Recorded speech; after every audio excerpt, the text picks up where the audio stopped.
Hello, my name is David Desser, and I'd like to talk with you about the film style and themes of Tōkyō Story, Tōkyō Monogatari. When Yasujirō Ozu released his Tōkyō Story in November of 1953, he probably could not have dreamed that within 20 years, this film would be acclaimed by critics and filmmakers the world over as one of the greatest films of all time. In a 2002 poll conducted by British film magazine Sight and Sound, Tōkyō Story was voted one of the 10 best films of all time.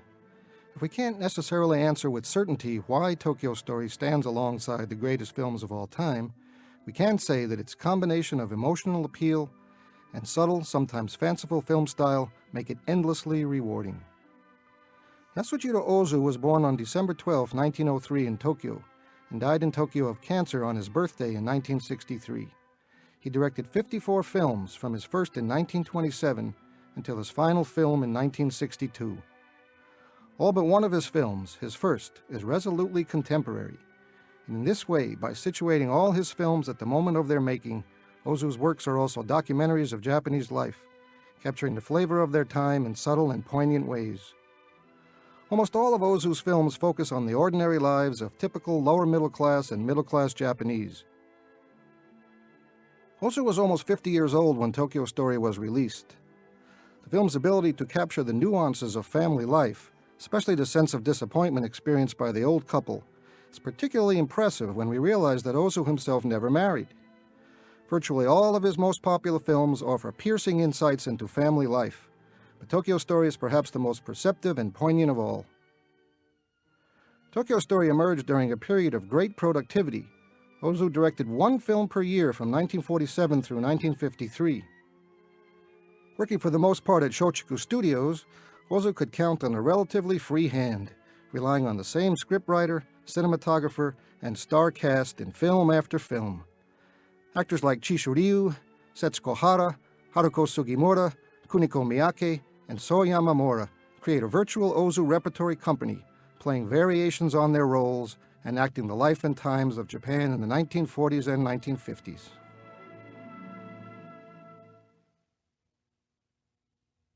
Tōkyō Story opens at the seaside town of Onomichi. Ozu emphasizes its traditional aspects, especially its temples and shrines. He gives us a glimpse of the Jodoji, its stone lanterns in particular. The boat in the background of the previous shot, whose engine we heard, is moving left to right across the screen. When we see children walking on the street, notice that they too move left to right.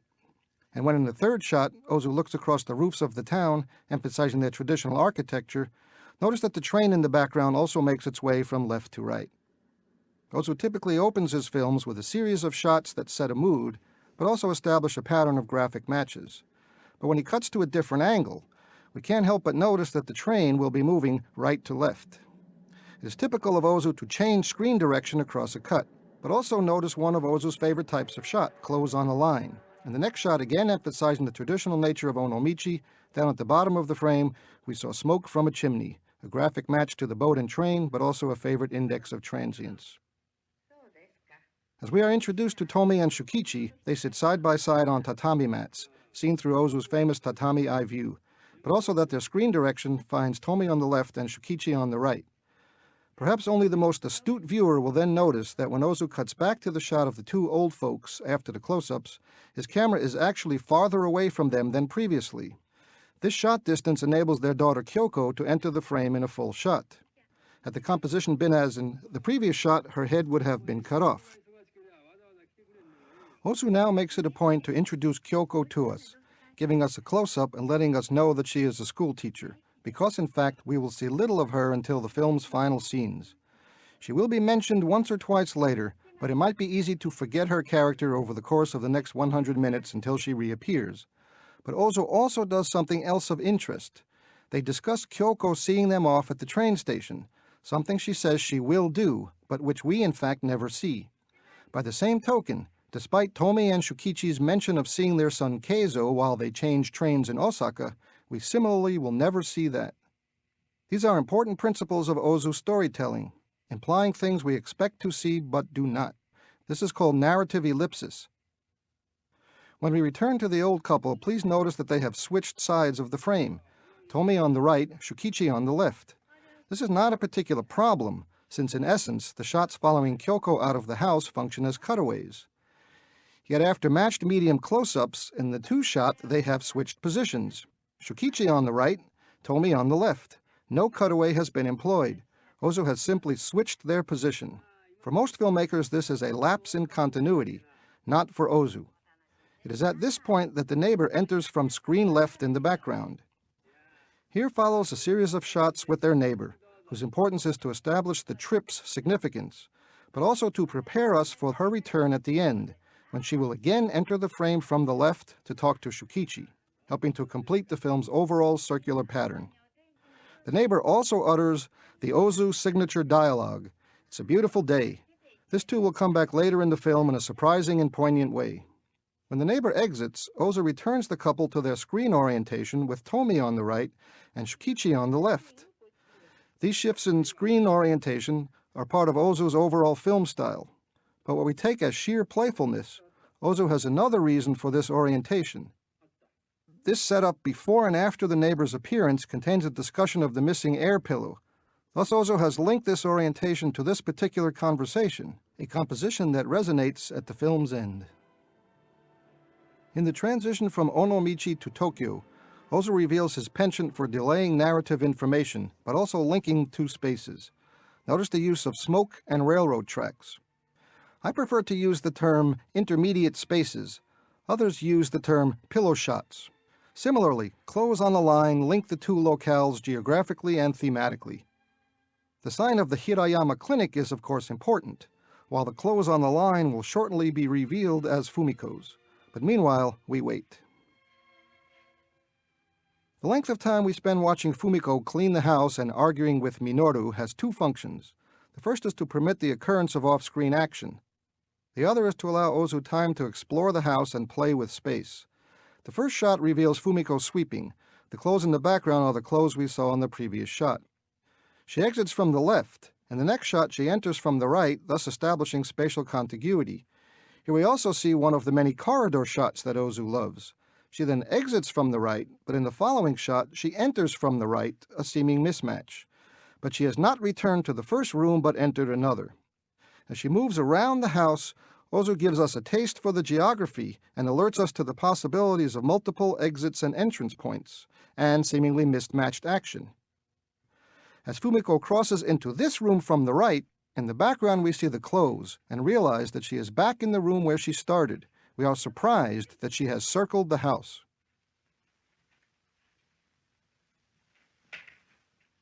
As Fumiko begins to sew, Ozu will cut to Minoru's entrance, where he calls out the standard cry, "I'm back," and his mother will reply, "Welcome home."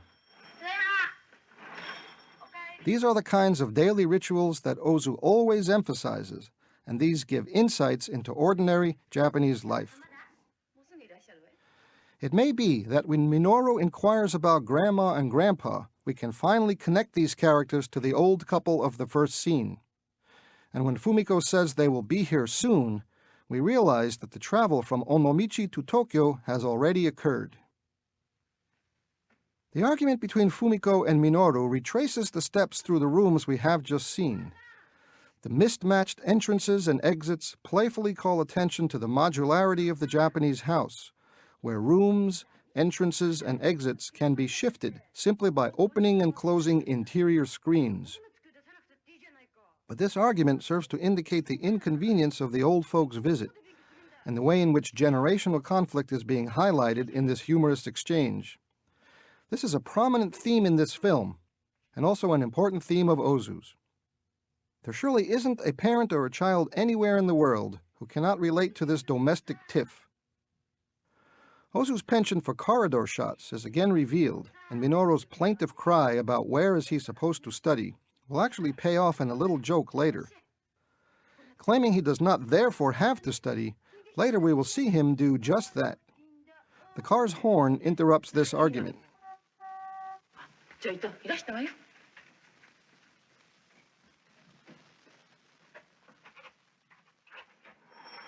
When the old folks arrive at Koichi's house, we finally realize just how much action Ozu has elided. Koichi ushers his parents into his home his wife greets them respectfully, and the sharpest-eyed viewer may spot Shige also exiting the car. Certainly, we can see Shige when she enters the room, sits down, and begins mopping her brow.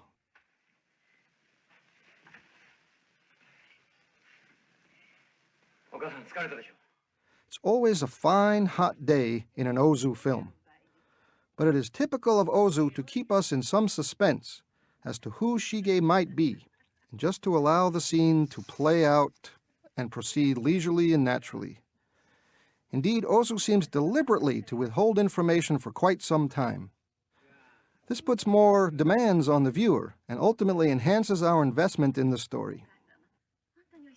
Shokichi acknowledges the inconvenience of their visit, which Fumiko passes over to converse with her mother-in-law. She inquires about Kyoko, but in the Japanese dialogue merely asks if Kyoko is fine. Exact familial relationships, not to mention character names, are things Ozu more gradually reveals than is usual for American filmgoers, who want to know who is who and what is what almost immediately. Only when Fumiko gets up to go to the kitchen do we learn her name, and now we have full attention called to Shige.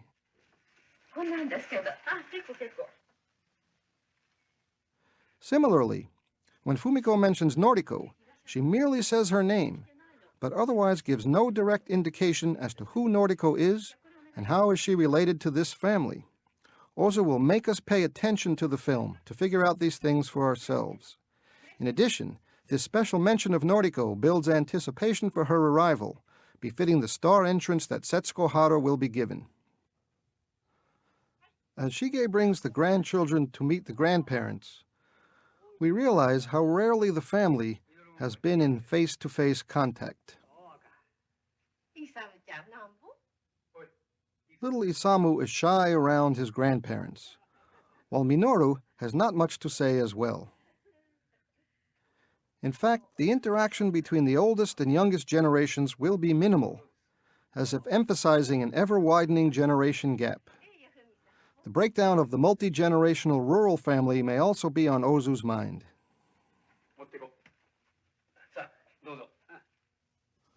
When Koichi brings them up to their room, we are now reminded of how much action occurred off-screen. The old folks who spoke earlier about seeing their son Keizo in Osaka have indeed done just that. We didn't see it, but it occurred, just as we didn't see Koichi and Shige pick them up at the train station, which might have made for an emotional moment. Interestingly, Tomi speaks of a gift from Keizo, which Koichi says he will accept later, but which is never actually seen.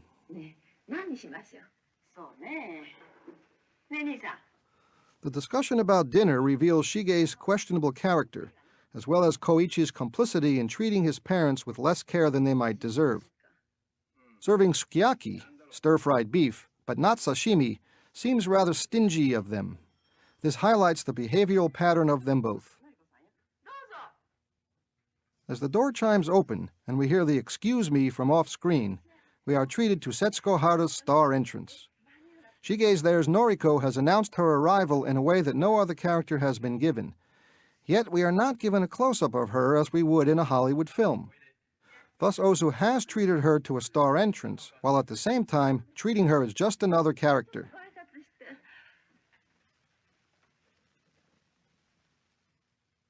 When she goes upstairs to see her in-laws, notice how she is framed in the background between them, so we can see how surprised and pleased the old folks are to see her.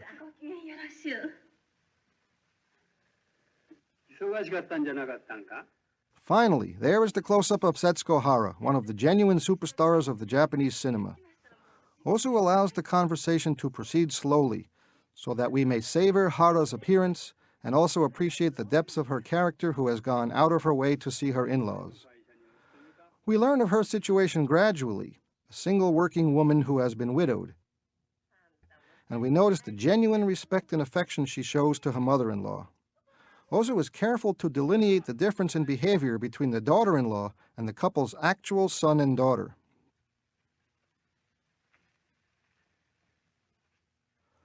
Tomi's amazement at the ease of travel to Tokyo from Onomichi is ironic, in that by film's end it is likely, even without Tomi's sudden demise, that the old folks would not have returned to Tokyo in future. They discover that Tokyo is indeed far from Onomichi, and that this distance is not just geographical. I'll be talking a lot more about this, because the idea of change and how to deal with it is central to this film. In contrast to Noriko's affectionate remark that her mother-in-law has not changed, notice that when Shige comes into the room, she will be quick to point out that Tomi has indeed changed.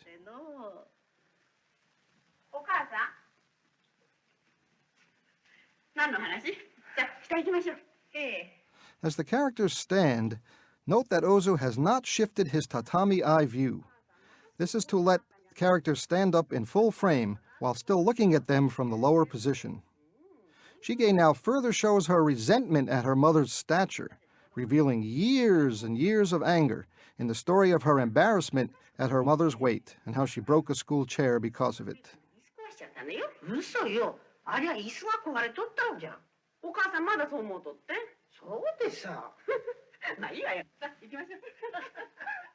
The music cues us to a scene change.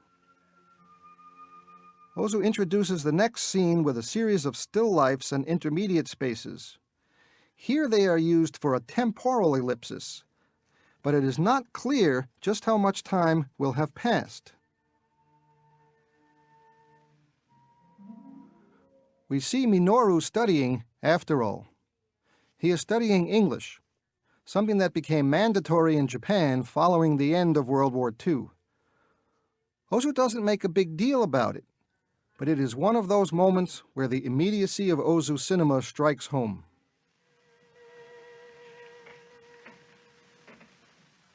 The cold winter is over. Spring has come. It is April now.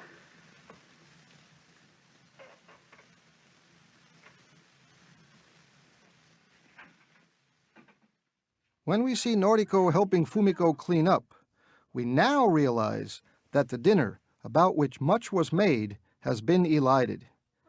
As I said earlier, it is typical of Ozu to delay the knowledge of spatial or temporal ellipses until some moments into the new scene.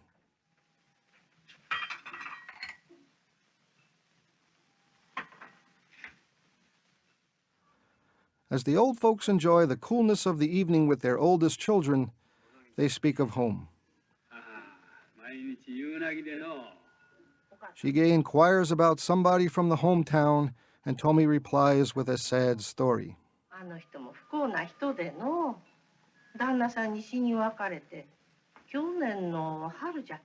Similarly, Koichi wonders about another acquaintance, whom he learns has died.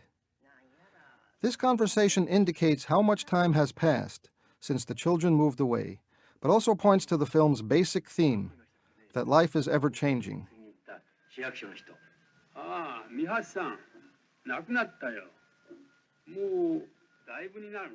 But when Shukichi mentions Mr. Hattori, it turns out later to be more than catching up with old times.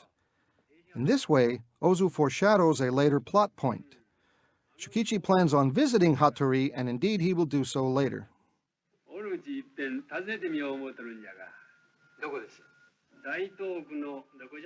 When Noriko enters the room, we also hear that Keizo has sent a gift for her.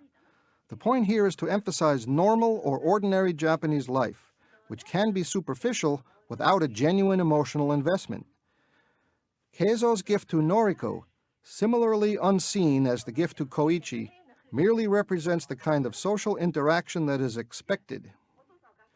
Ozu will contrast this sort of action with the genuine behavior evinced by Noriko.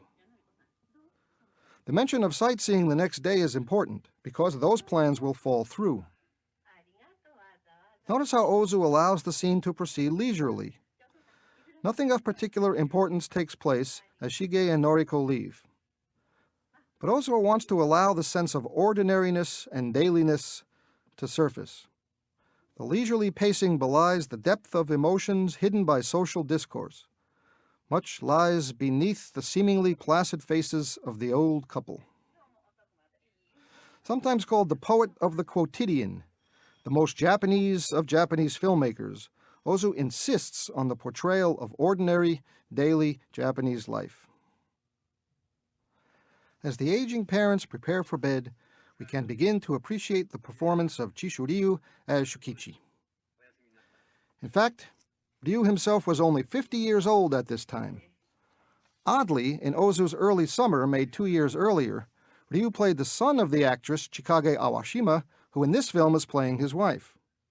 Ozu's relationship with Chishu Ryu is unprecedented. As far as I know in world cinema, Ryu worked on virtually every Ozu film starting in 1928, sometimes taking an extended cameo, sometimes as an important supporting player, and sometimes as the star. Just a few months younger than Ozu himself, Ryu is clearly Ozu's stand-in throughout the course of the director's 35-year career. After Ozu's death, Ryu continued working in films right up until his death in March of 1993. He appeared in the most memorable section of Akira Kurosawa's Dreams, the final one, and worked at Shochiku Studios, appearing in the longest-running series in all of world cinema, It's Tough to Be a Man, aka the Tora-san series, where he played the neighborhood priest in 45 episodes. His association with Ozu is so strong that he and Kuniko Miyake, who appeared in 8 Ozu films, twice as Ryu's wife, in Tokyo Story she is playing Fumiko, appear as husband and wife in Wim Wenders' Until the End of the World, one of the famed German director's many tributes to Ozu. One of the themes of Tōkyō Story is how to reconcile one's expectations of life with its reality, a reality that often is less than one expected. As the old couple wonders where Koichi's house is in relation to the center of the city, they begin to understand that he is not quite as successful as they might have thought or hoped. The silence accompanying the close-ups begins to show us the sense of disappointment that the old couple is beginning to experience.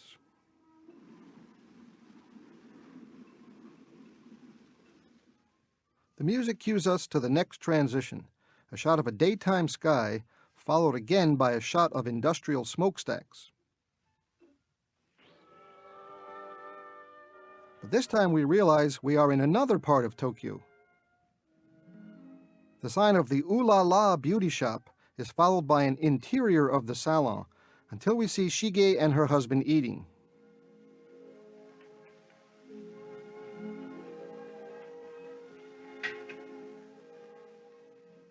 They discuss her parents' visit, and her husband wonders if he should pay them a call. She indicates that they will be visiting there soon, so he should not bother. We recall that Noriko went out of her way to visit them the night before, but Shige's husband did not. Shige continues to reveal her stinginess and unpleasantness when she berates her husband for gobbling up the beans. This is an interesting interlude because the dominant action actually remains at Koichi's house, where we will soon see preparations to take the old couple sightseeing. The interlude served to introduce Shige's location and to continue the film's condemnation of her. But in reality, Ozu is highlighting this locale in order for us to realize where it is when more significant action occurs later. He does this the first time we see Noriko's office too, showing us a location that isn't important just yet, but will be soon.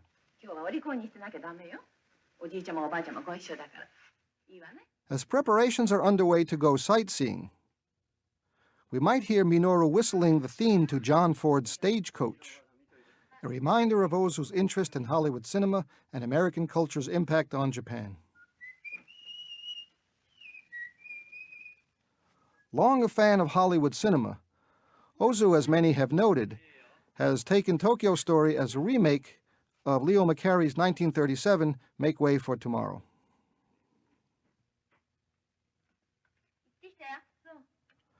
Fumiko's question about where they will eat reveals one of the specificities of Japanese society, the numerous restaurants housed in the large department stores. Ozu again subtly works in the particularities of Japanese culture, his films acting as mini-documentaries of middle-class life. Notice the way in which the camera remains still, resting at the low position, characters entering and exiting the frame. This observant camera angle will have great impact later on numerous Asian and European filmmakers. What is interesting about the cancellation of the trip due to a sudden patient emergency is that Ozu has not foreshadowed this. There has been no mention of a particularly sick patient. Thus, the entire discussion is something of a complete surprise. Moreover, Koichi's call on a Sunday continues to indicate his low level of success, that he would be the one who must take the call and cancel the excursion.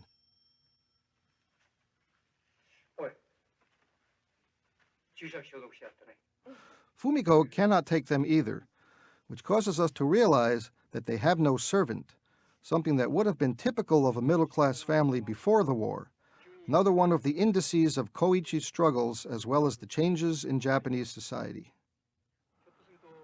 Western audiences might be surprised at Koichi's lack of economic success. We think of doctors as extremely well-to-do, but in Japan this was not always the case. Koichi's hard work is very typical of the Japanese in the 1950s. One of the ways they achieved their economic miracle was through the 6-day work week and often sacrificing friends and family in order to get ahead economically. Not often thought of as a social commentator, in fact, Ozu's films have numerous insights into the effects that socioeconomic conditions have on the Japanese family. The opening and closing of shoji screens, which can change the house's geography, also creates stages within the film and also frames within frames. In a shot like this, we can see the depth of the screen and frames being made and remade as characters come in and come out. One thing that never changes is the willingness of youngsters to express themselves and their feelings. After Koichi leaves and Fumiko apologizes to them, Tomi and Shukichi profess understanding. But Minoru is not shy about expressing his disappointment. He even disrespects his grandmother. Little Isamu tends to imitate his older brother. Notice how he follows him off screen. As objects fly into the frame from off screen, Fumiko is somewhat embarrassed. A confrontation with her older son yields little satisfaction. While not related closely to the story of the old folks' visit, this confrontation shows us part of the reason that Ozu was so popular in Japan. For his films express the full range of Japanese society, from obstreperous preschoolers to feisty primary school kids, to college youth learning to take life seriously, to newlyweds struggling to make a home, to middle-aged couples seeing their children leave the nest, to the old folks who've seen enormous changes, both profound and universal. In fact, 6 of Ozu's films have received the Best One award from Kinema Jumpo, Japan's most prestigious film journal, more than any other filmmaker in the history of Japan. Ironically, Tōkyō Story was only number 2 for the year of its release. Stubborn Minoru refuses to go with Granny, but little Isamu is willing to be led outside.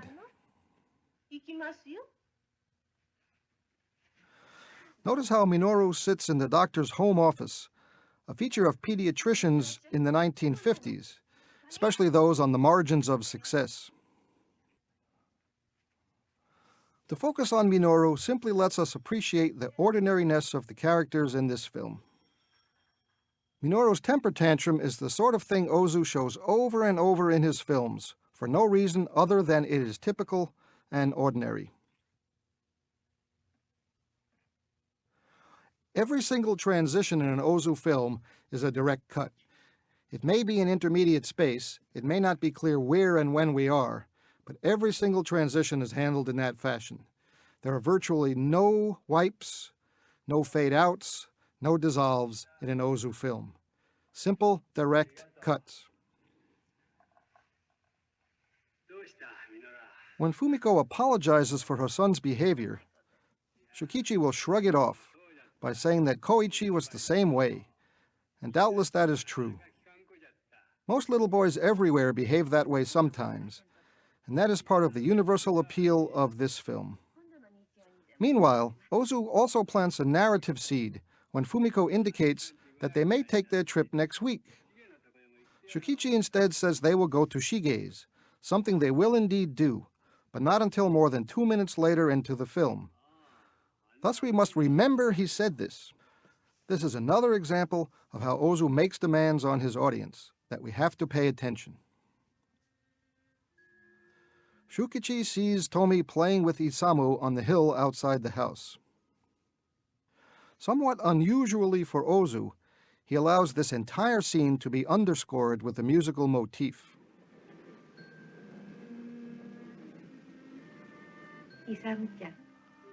The close-up on Tomi is also unusually forthright in its focus on a character's feelings and thoughts through an equally rare use of a voiced monologue.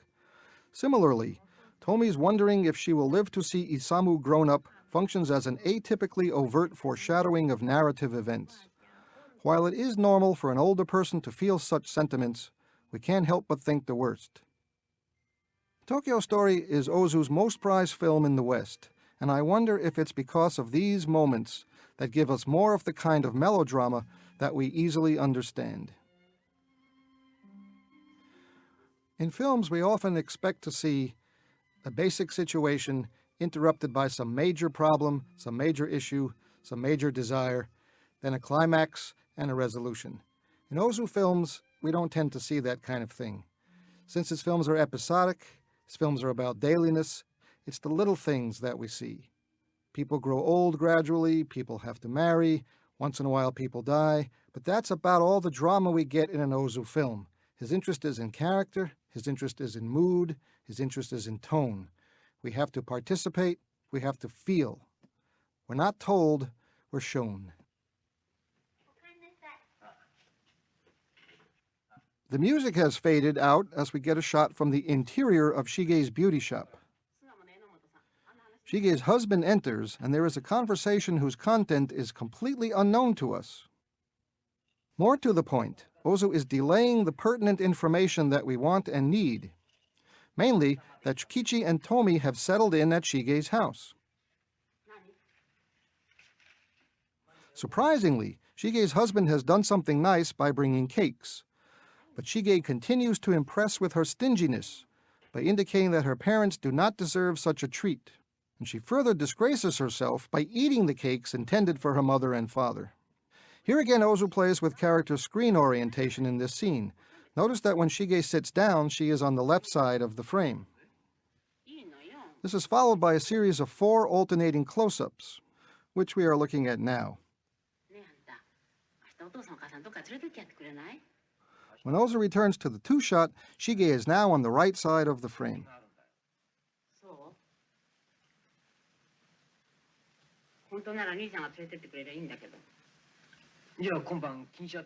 The discussion of Naniwa-bushi refers to a narrative song style once popular in the Japanese tradition, but by the post-war era no longer so popular. When she finishes her discussion of why she can't entertain her parents, Shige will stand up, and now she is on the left side of the frame. This is the clearest indication of Ozu's use of the entire space available to him, placing the camera looking out toward the exterior in the opening shot, moving the camera to the other side of the room, and then returning to his original position. Ozu also shows us that Shige's husband is not quite as stingy as she, as he decides to bring a piece of cake up to Tomi. Yet this might not be clear. When he puts the cake on the table, he is facing left. As he turns and walks off to the right, there is a strange cut that finds him now walking to the left. He looks up, changes his mind, and comes back to the right side of the frame. He reaches in and takes a piece of cake out of the box, but because the camera is exactly on the other side of the room, it is not clear that this is the cake he put on the table a few moments ago, unless we note the change in screen direction. Ozu simply doesn't care to have such seeming mismatched action.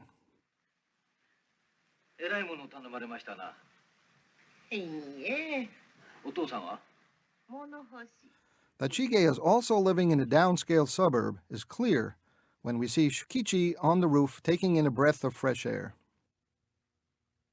Notice the industrial chimneys in the background, perhaps very likely the chimneys of the opening shot of this segment.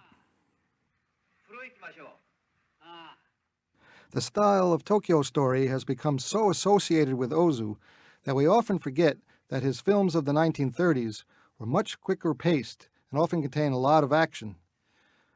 But the impact of Tōkyō Story is so great that this is how we have come to associate Ozu. The relative paucity of camera movements, the long shots, the deliberate pacing, really characterize Ozu's films around this time, and it's here where he probably most solidified his famous style. The public bath to which they will go was still a commonality in Tokyo in this period, where only the most upscale and well-to-do household or apartment would have its own bathroom equipped with a shower and a bathtub. It is one sign of the changes in Tokyo today compared to 50 years ago that the public bath is a relative rarity. Her husband's generosity in offering to get them ice cream is also interesting, especially when we see Shige's stinginess when she insists that her mother use her old geta, wooden sandals, to walk to the bathtub. We also notice that Shige's Ooh La La beauty shop is also in her home.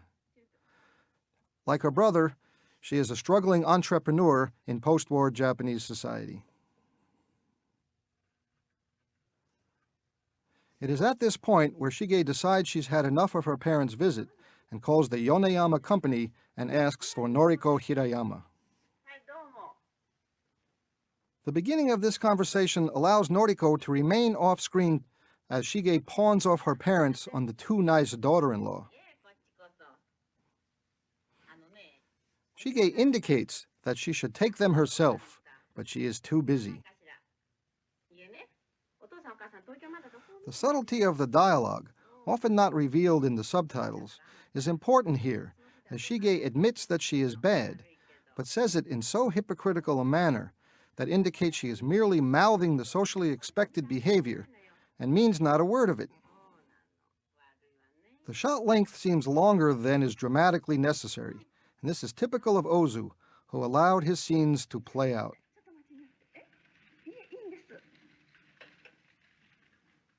The point of showing Noriko now is to reveal that she is a lower-level employee, who not only must ask permission to take time off, but who can probably ill afford to do so. But it also presages the next time that we will see her at her office. For the moment, she says she will be at Shige's tomorrow, and she is obviously true to her word. For the next scene shows Noriko taking the old folks on a sightseeing trip that her brother-in-law had promised but failed to deliver. The sightseeing trip is something of an anomaly for Ozu, a montage sequence. Here he pays tribute to the hustle and bustle of the newly invigorated Tokyo. Firebombs during World War II destroyed much of the city. A number of important Japanese films of the post-war period reveal the city's dire straits at that time, such as Ozu's own A Hen in the Wind in 1946, and Akira Kurosawa's Drunken Angel of 1947 and Stray Dog in 1949. By the early 1950s, the city was well on its way to recovery as the center of government, commerce, and culture. The jaunty music gives the scene a comic feel, but I don't think Ozu quite intended that. Rather, it reflects the parents' pleasure in their trip made possible by their widowed daughter-in-law. Noriko's exact status as a widow is yet to be made clear, by the way, but obviously she is a far more respectful and dutiful relation than Shige and Koichi. The amount of time spent on this excursion also enables filmgoers of the period to participate in the sense of Japan's economic recovery by admiring Tokyo's sights, such as the subway station and the electric streetcars.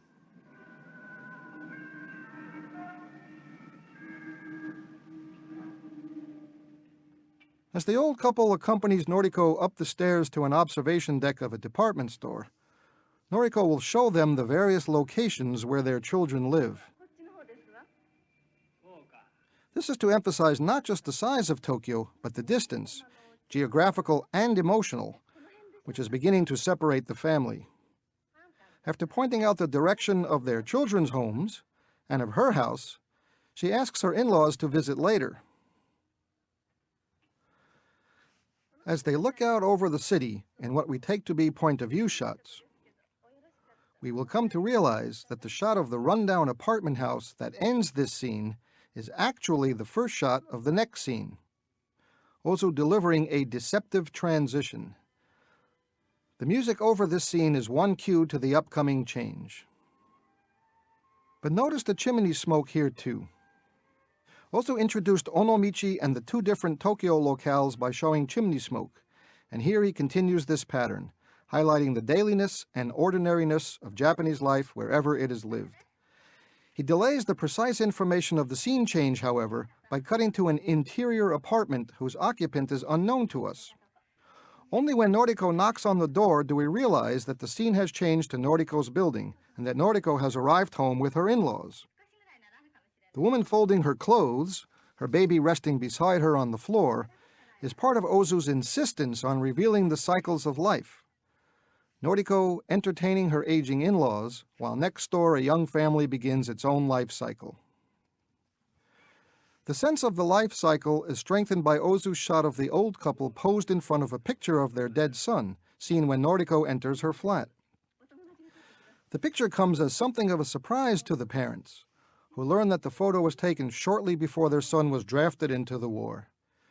It is typical of Ozu to embed this information rather than to overtly emphasize the war. After all, no Japanese watching the film in 1953 would need reminding of the war and its aftermath. As the old couple indulge in a bit of nostalgia, Noriko is inspired to return to her neighbors to get more treats for them. If we didn't notice the baby in the previous shot, Ozu ensures that we do so now. As Noriko borrows sake and cups, we realize something of her low economic status, but also something of her loneliness, in that she rarely, if ever, entertains.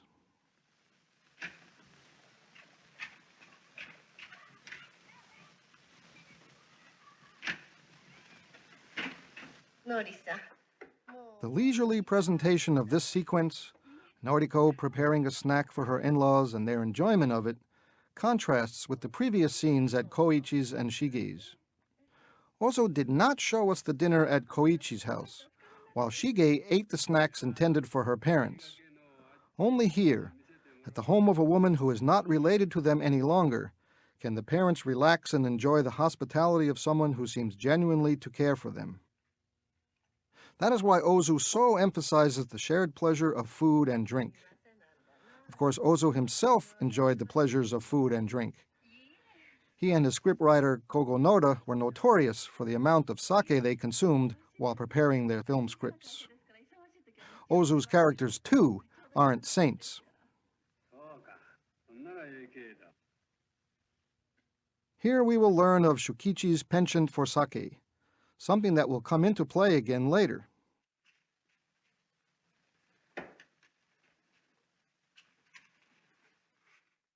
People often think that Ozu's films rely on long takes, but in fact that's not the case. He rarely has a take longer than 12 or 14 seconds, and he typically will intercut his conversation scenes with medium close-ups. It's the slow and deliberate pacing that sometimes makes people imagine his films are actually slower than they are. A scene like this is very typical.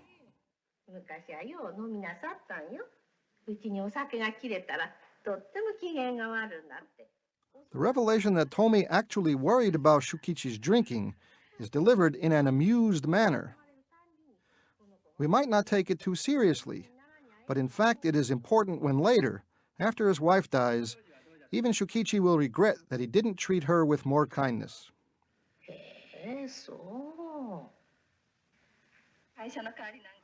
Noriko smiles as she mentions her late husband's drinking, but an undercurrent of difficulty may be detected. But that is how life is, and Noriko, who misses her husband, even misses the difficult times too.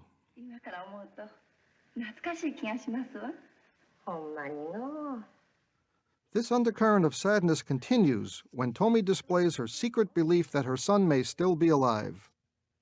He's been missing in action for 8 years, but an understandable, if irrational, hope still persists.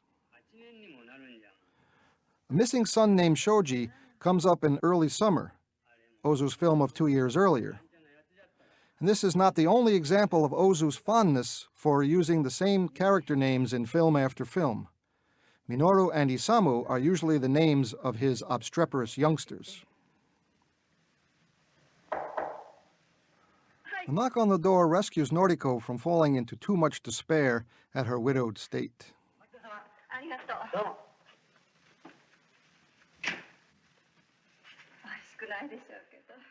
The leisurely meal they now take enables Ozu again to switch his character's screen direction. As they eat, Ozu has Noriko in the background, facing the camera. But soon he switches to the other side of the room, and Noriko is now in the foreground, her back to the camera. Ozu continues to use 360-degree space, in contrast to the 180-degree space most typical of Hollywood films and most of world cinema. Ozu holds on this composition for a while, reveling in the quiet domesticity of this scene, the sound of a commuter train off-screen giving that subtle indication of life moving inexorably along. From the movement of Noriko's fan, Ozu makes a direct graphic cut to the image of Koichi and Shige similarly waving fans. Such graphic matches are typical of Ozu, but nothing could be further apart than these two scenes otherwise. The first of Noriko treating Tomi and Shukichi with respect and affection, and this next scene where the couple's children coldly discuss sending them off to Atami. Notice too the way in which Shige and Koichi fan themselves in unison. This is typical of Ozu's characters, to engage in simultaneous action, and showing them seated side by side enables us to get a better view of this. Characters sitting side by side is a special feature of Ozu. Part of it reflects the idea that his characters are in balance, in harmony. No one gets more treatment than the other. But also the idea that characters who sit opposite each other might be seen to be confrontational. Ozu does not want confrontation, instead he likes balance. Ozu once remarked that obvious plots bore him.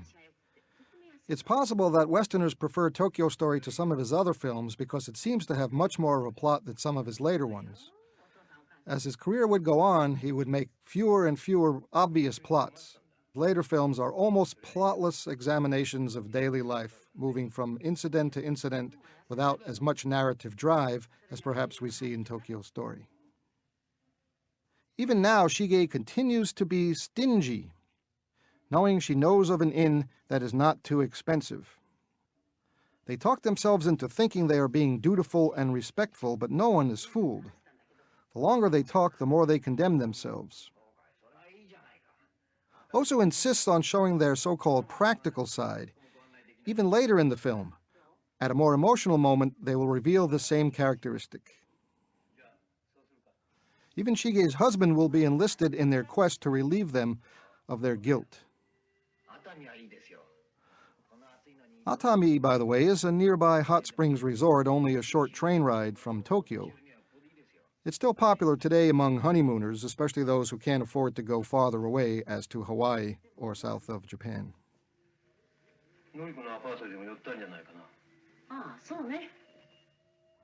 The waving of the fans, by the way, will proceed in the next scene, Ozu always insisting that it's a fine, hot summer day. Ozu makes a direct and obvious cut to Atami, though he delays showing us Tomi and Shukichi. First we see anonymous guests sitting on the seawall, then a shot from inside the inn looking out, then a typical Ozu corridor or hallway shot, and finally a shot looking through another room at Tomi and Shukichi.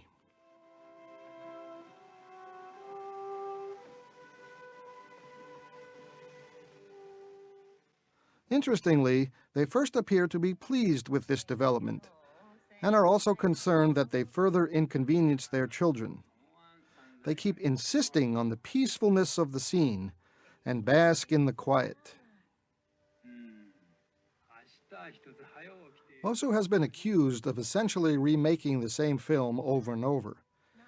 The similarity of the film's titles, late spring, early summer, late autumn and autumn afternoon, drifting weeds, equinox flower, do seem to indicate that Ozu indeed was making the same film over and over.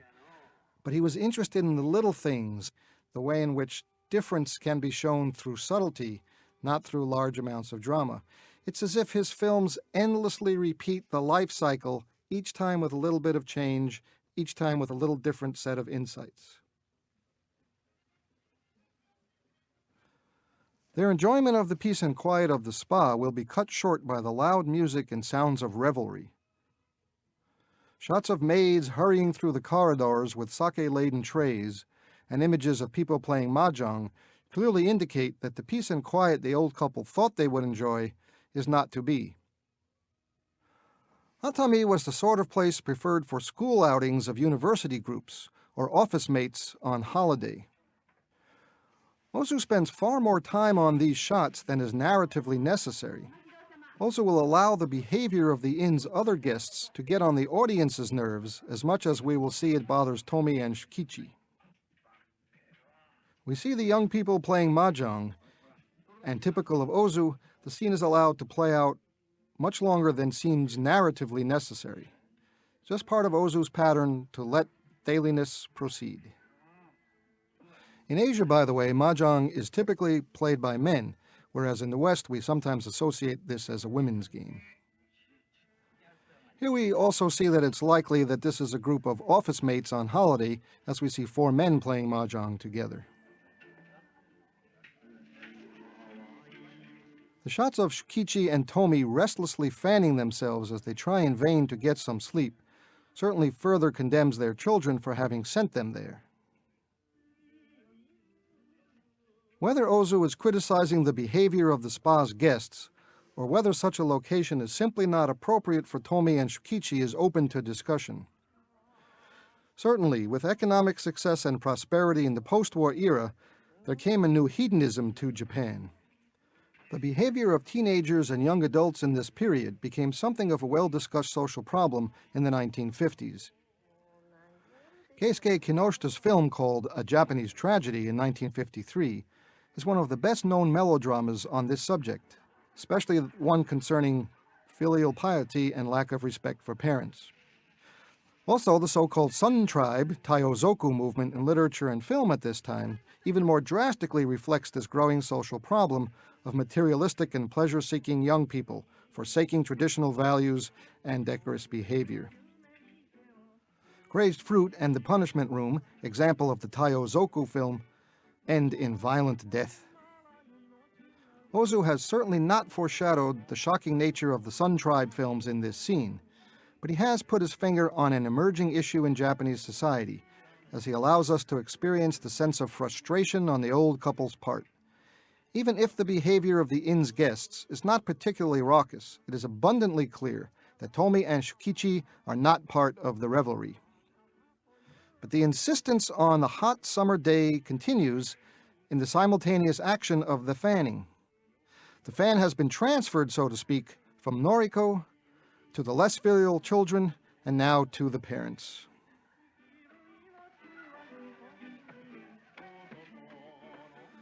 There is some discussion in Tōkyō Story about whether Ozu was really talking about the changes in Japanese society in the post-war period.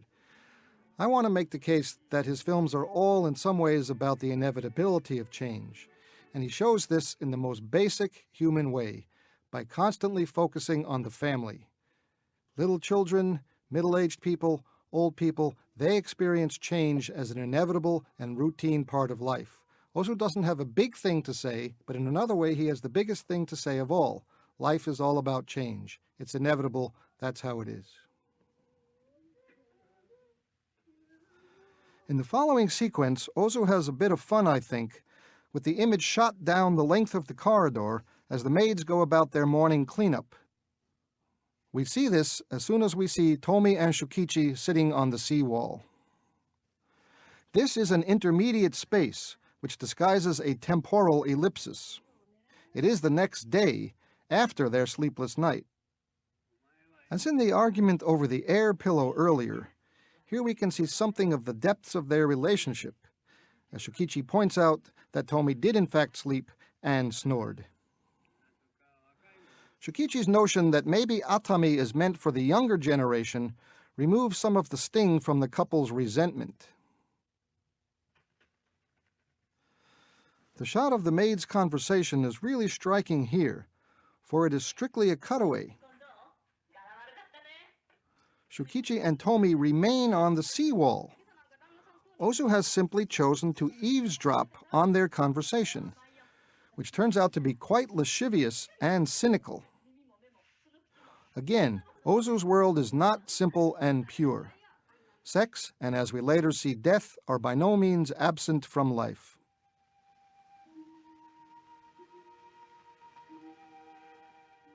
The music underscore when Ozu returns to the seawall indicates a scene change is coming, but the conversation goes on for quite a while before that happens. Their daughter Kyoko is mentioned, most likely as an indication of the couple's homesickness, and indeed, Shukichi is inspired to return home. A brief acknowledgement of this fact convinces the couple to leave. They've seen and done what they came for. Ozu cuts to a long shot of them as they rise. This is to allow us to see Tomi falter. Her dizziness is, of course, a clear foreshadowing of her sickness later. Interestingly, we never see the moment when she is stricken, so this instance here not only foreshadows that later recurrence, but also is the substitute for it. Ozu still shows us a minor moment, but elides the major one.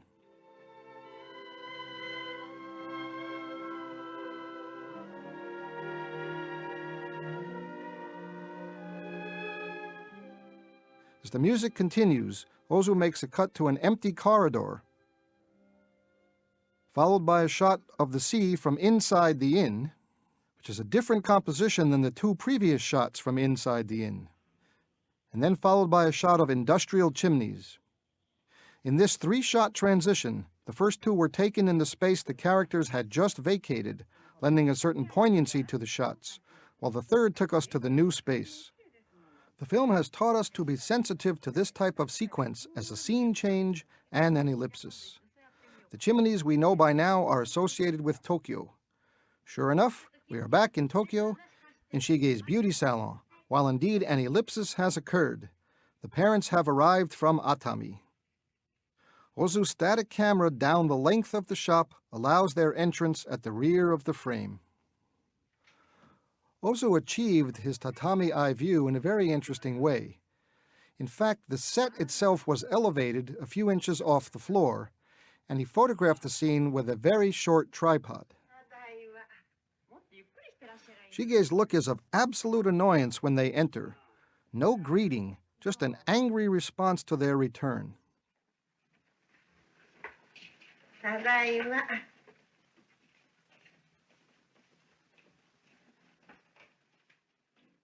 Her reply to her customer's question, that Tomi and Shukichi are friends from the country, must be the absolute last straw in the audience's response to Shige. Here, Ozu is having some fun with his regular cast member Haruko Sugimura, who appeared in 9 of Ozu's films.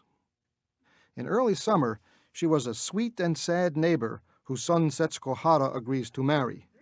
In Floating Weeds, she is the put-upon ex-lover of the main character, played by Ganjiro Nakamura. But she is best remembered for her comically villainous roles. Never has she been so self-satisfiedly mean as here. The tension between trying to remain nice, or at least socially acceptable, and to revealing the truth on both the old couple's part and Shige's is almost comic. We know what has happened, and what their real feelings are, but no one is able to articulate their mutual resentment and anger. Yet, of course, why should they? Ozu is keenly aware that social niceties smooth over rough patches. Just watch his 1959 comic masterpiece, Ohio, Good Morning, to get a full sense of what is at stake in normal social discourse. Shige saying that she was planning on taking them to see the kabuki, Japan's most famous theatrical mode, may very well be untrue. Safe to say now that she knows they are leaving.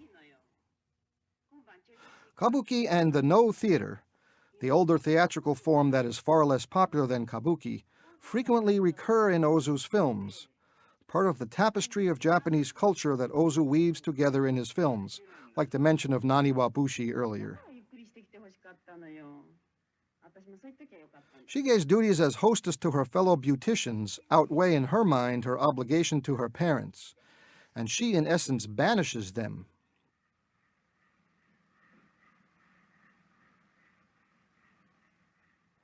Here follows a quite poignant conversation between Tomi and Shukichi. We realize that they are essentially small-town folks, overwhelmed by life in the big city, and a bit stunned by their children's behavior towards them.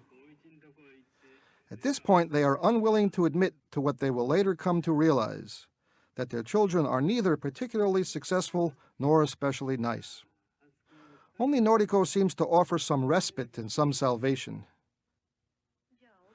When Ozu's films were first shown in the West, a lot was made about the way in which Ozu seemed to take a kind of Zen attitude about life, how Buddhism inflected his films. While I think to some extent that's true, I'm reluctant to make such a sweeping generalization. Buddhism does infuse Japanese life as it does a good deal of Asian life, but I don't think Ozu was particularly interested in being seen as, or could be seen as, a specifically Buddhist filmmaker. That kind of reduces his cinema to an abstract or cultural essentialism, whereas I think Ozu is much more complex and ambivalent.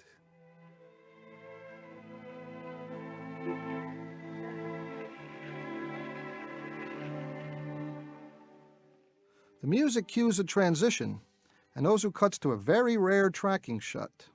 Ozu is famous for the lack of camera movements in his later films, but here he will employ a slow tracking camera. We are in some momentary suspense until the camera finds the old couple seated side by side outside of Ueno Park, one of Tokyo's biggest. But when Ozu stops the tracking shot, he simply cuts to a closer view of them from the side and the rear, instead of showing them from the front as would be expected. He holds this angle in order for them to begin standing up.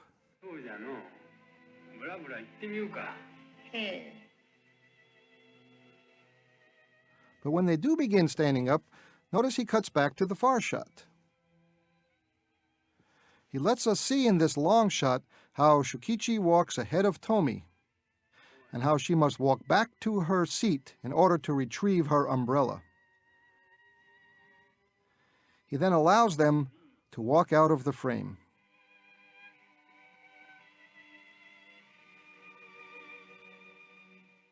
The long shot, in which we see them next, is accompanied by mournful music and builds a mood of sadness.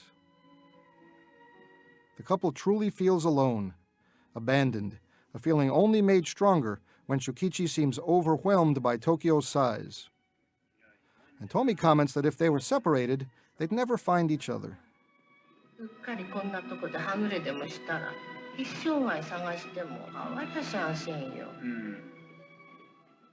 As they walk off in a long shot, Ozu employs another tracking shot, in this way giving closure to this sad scene that opened and now closes with a moving camera.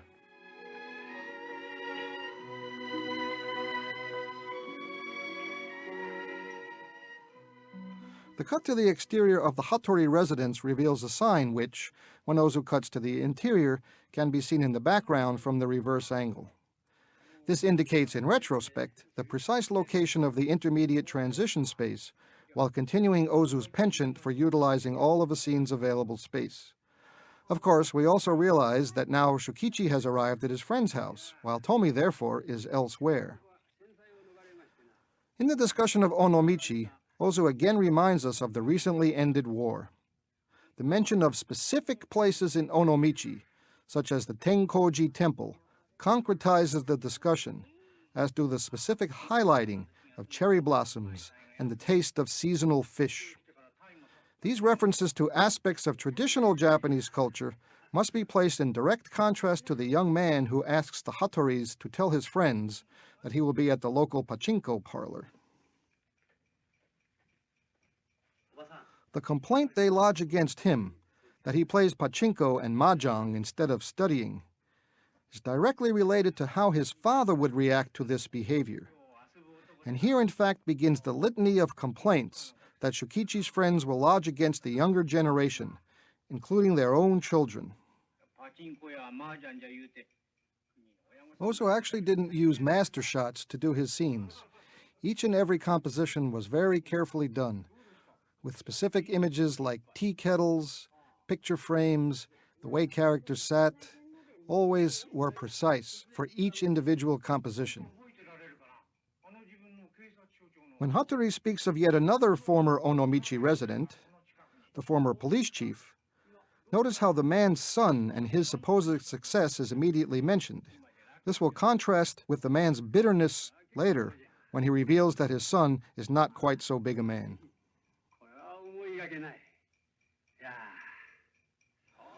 Just as Ozu relied on the same group of actors in film after film and the same screenwriter, so too he worked with cameraman Yushin Atsuta.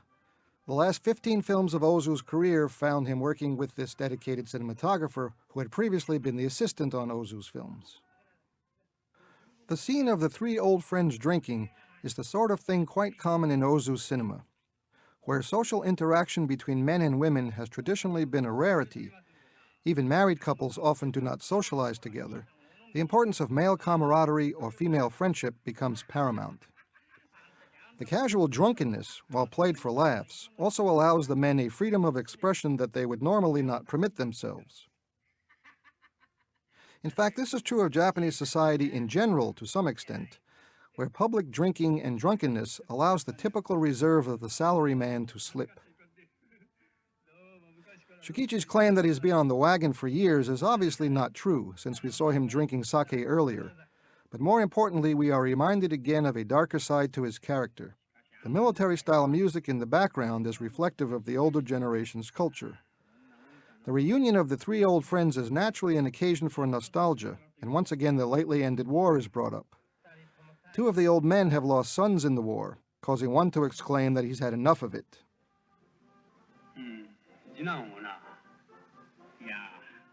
This is actually a rarity in Ozu's cinema, to be quite so didactic about social issues or recent events.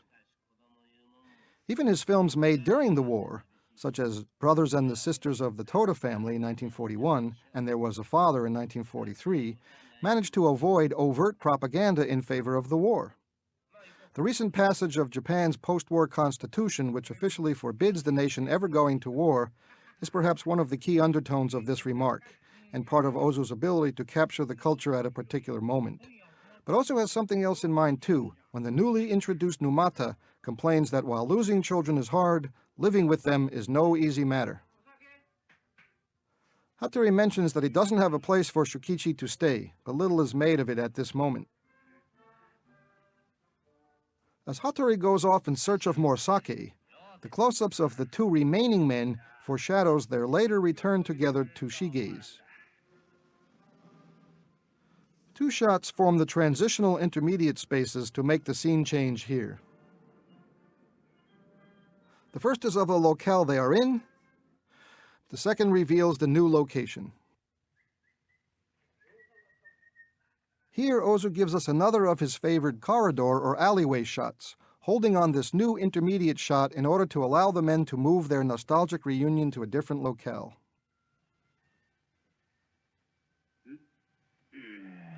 Now seen sitting at a bar, the men are all lined up next to each other.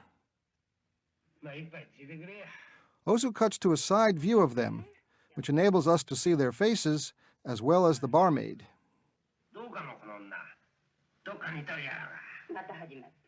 In one of those signature moments of Ozu's, Numata insists that the barmaid resembles his late wife. Ozu has characters in a number of his films make such a claim. It comically reveals the men's drunkenness, but also lends pathos to the lives of these men, especially widowers who are unlikely ever to remarry. Numata's implicit loneliness foreshadows Shukichi's own implied loneliness at film's end. While we laugh at the drunken misrecognition, especially when the barmaid tells them to leave, the sensitive viewer appreciates the depth of emotions underlying the comic repartee.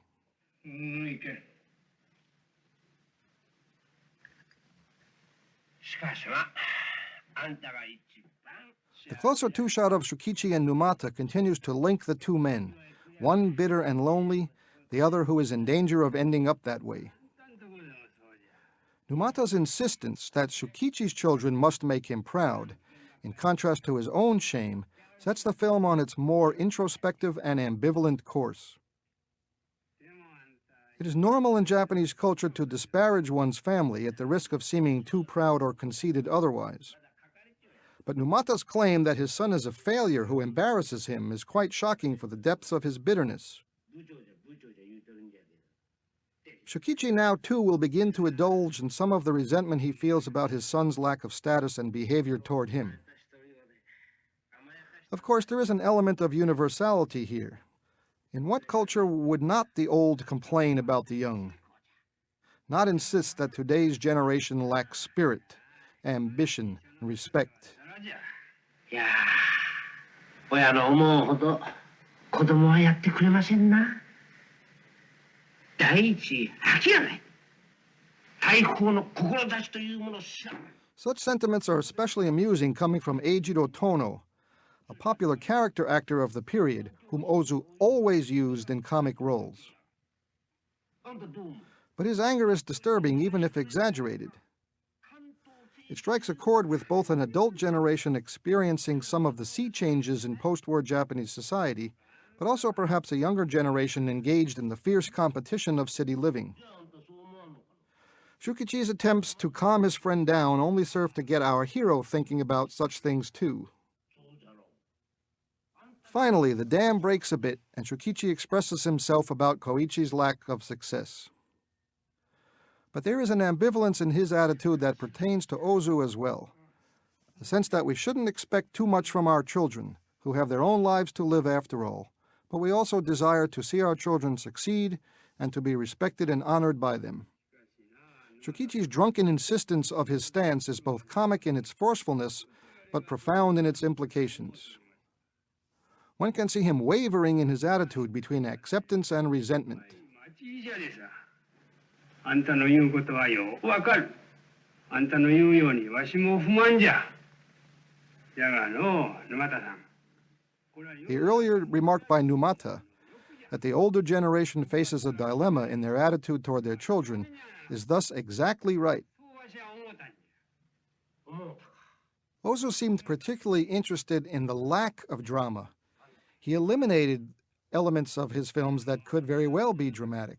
Instead, he was interested in how characters behaved in their day-to-day lives.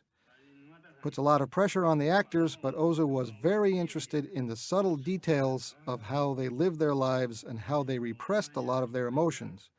Thus, he had to keep his plots down so his characters could rise.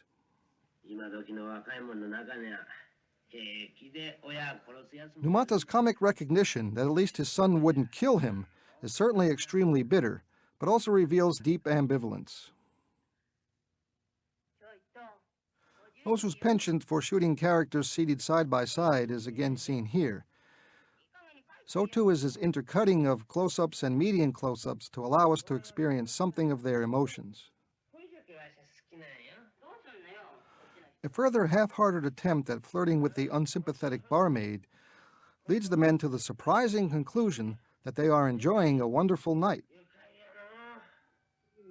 This is the essence of Ozu cinema, the ability to come to terms with life, whatever disappointments one feels.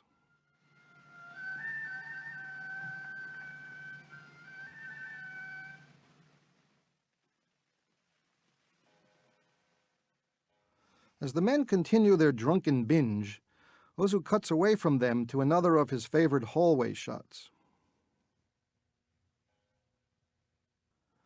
We recognize this locale as Noriko's apartment house, whose hallway we saw earlier. Inside, we see Noriko and her mother-in-law. Inside, we appreciate that in contrast to her husband's drunken bitterness and ambivalence, Tomi savors the sense of warmth and security that Noriko exudes. Notice here the screen position, Noriko on the right, Tomi on the left. Here, Ozu allows us to savor the screen image of Setsuko Hara. Born in 1920, and so 33 years old at this time, Hara, like Ozu, never married. Sometimes called the Greta Garbo of Japan, Hara began appearing in films when she was a teenager.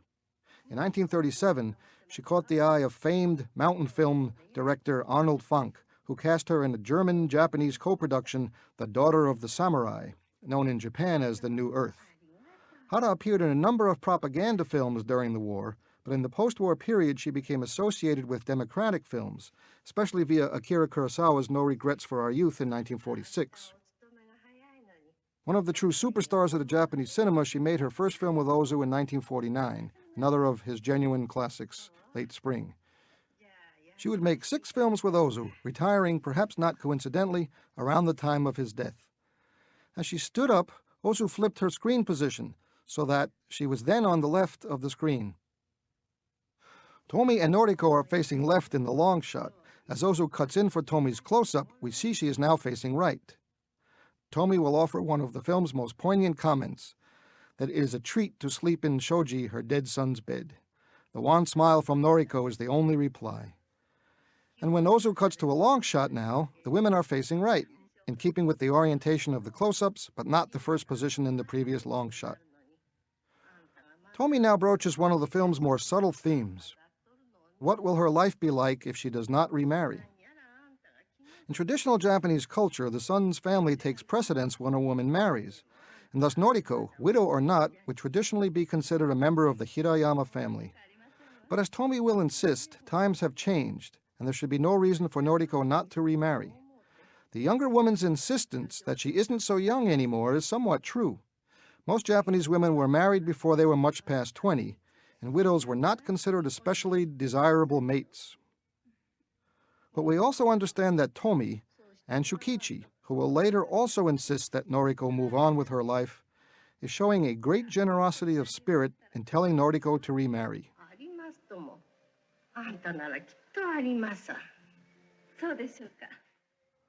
Her answer is non-committal and thus ambiguous at this point.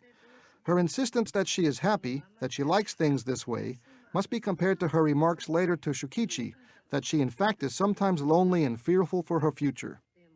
It's not that she's lying or even fooling herself. It's precisely the same sort of ambivalence that characterizes the older generation's attitude toward their children. The conversation that continues reveals something of the attitude of resignation that is also a part of Japanese culture and other cultures influenced by Buddhism, where karma or fate is often invoked. There is a complexity in Ozu's cinema around this issue, where acceptance of one's fate conflicts with the willfulness and individuality of his strong characters. Such is the case here, as Noriko seems to accept without complaint what life has thrown her way. Tomi instead expresses what Noriko might very well feel as the older woman begins to cry. Embarrassed and saddened herself, Noriko turns out the light.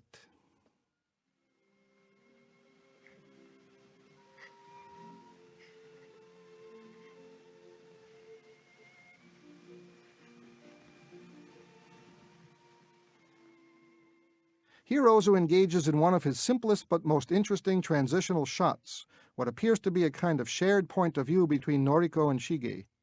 Noriko lies down, oriented left to right. A shot of another interior which follows could logically be from her point of view, although it is the interior of the Ulala beauty shop. And then we see in the next shot that Shige similarly is in bed, but facing right to left, as if opposite Noriko. And of course, in terms of her behavior and attitude, she is indeed Noriko's opposite.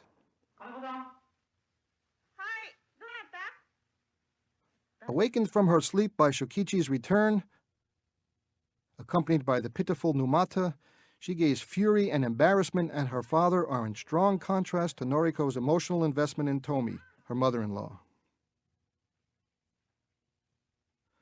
Since Hattori had no extra room for his friend to stay, and Numata's anger at his son has implicitly prevented him from returning home, the two old drinking buddies have made their way to Shige's with the help of a policeman. Here again, a largely comic moment disguises an underlying tension. In the course of his cinema, Ozu actually has a good deal of comic moments. From drunkenness to the sounds of farting, Ozu is a deceptively physical and comic filmmaker. Ozu's films are all variations on a theme, and they are quite similar. Ozu once said that he thought of himself as a craftsman or as a tofu maker. And I think this really reflects the idea that he's doing one thing, but he's doing it well, and he's doing it right, and he's doing it with care. Just as you need to prepare tofu in a special and certain way, so too Ozu isn't making anything other than a certain kind of film, but he's making it right, and he's making it with care, and he's making it over and over again, but doing it in such a way that each time it's new.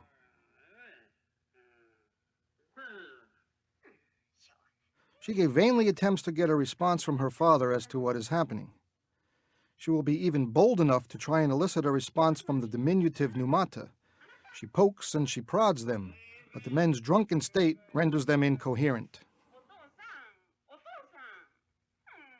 As we hear again of Shukichi's former drunkenness and how this upset Tomei and the children, this darker side of the sympathetic and put-upon old man emerges. Ozu refuses simple good versus bad.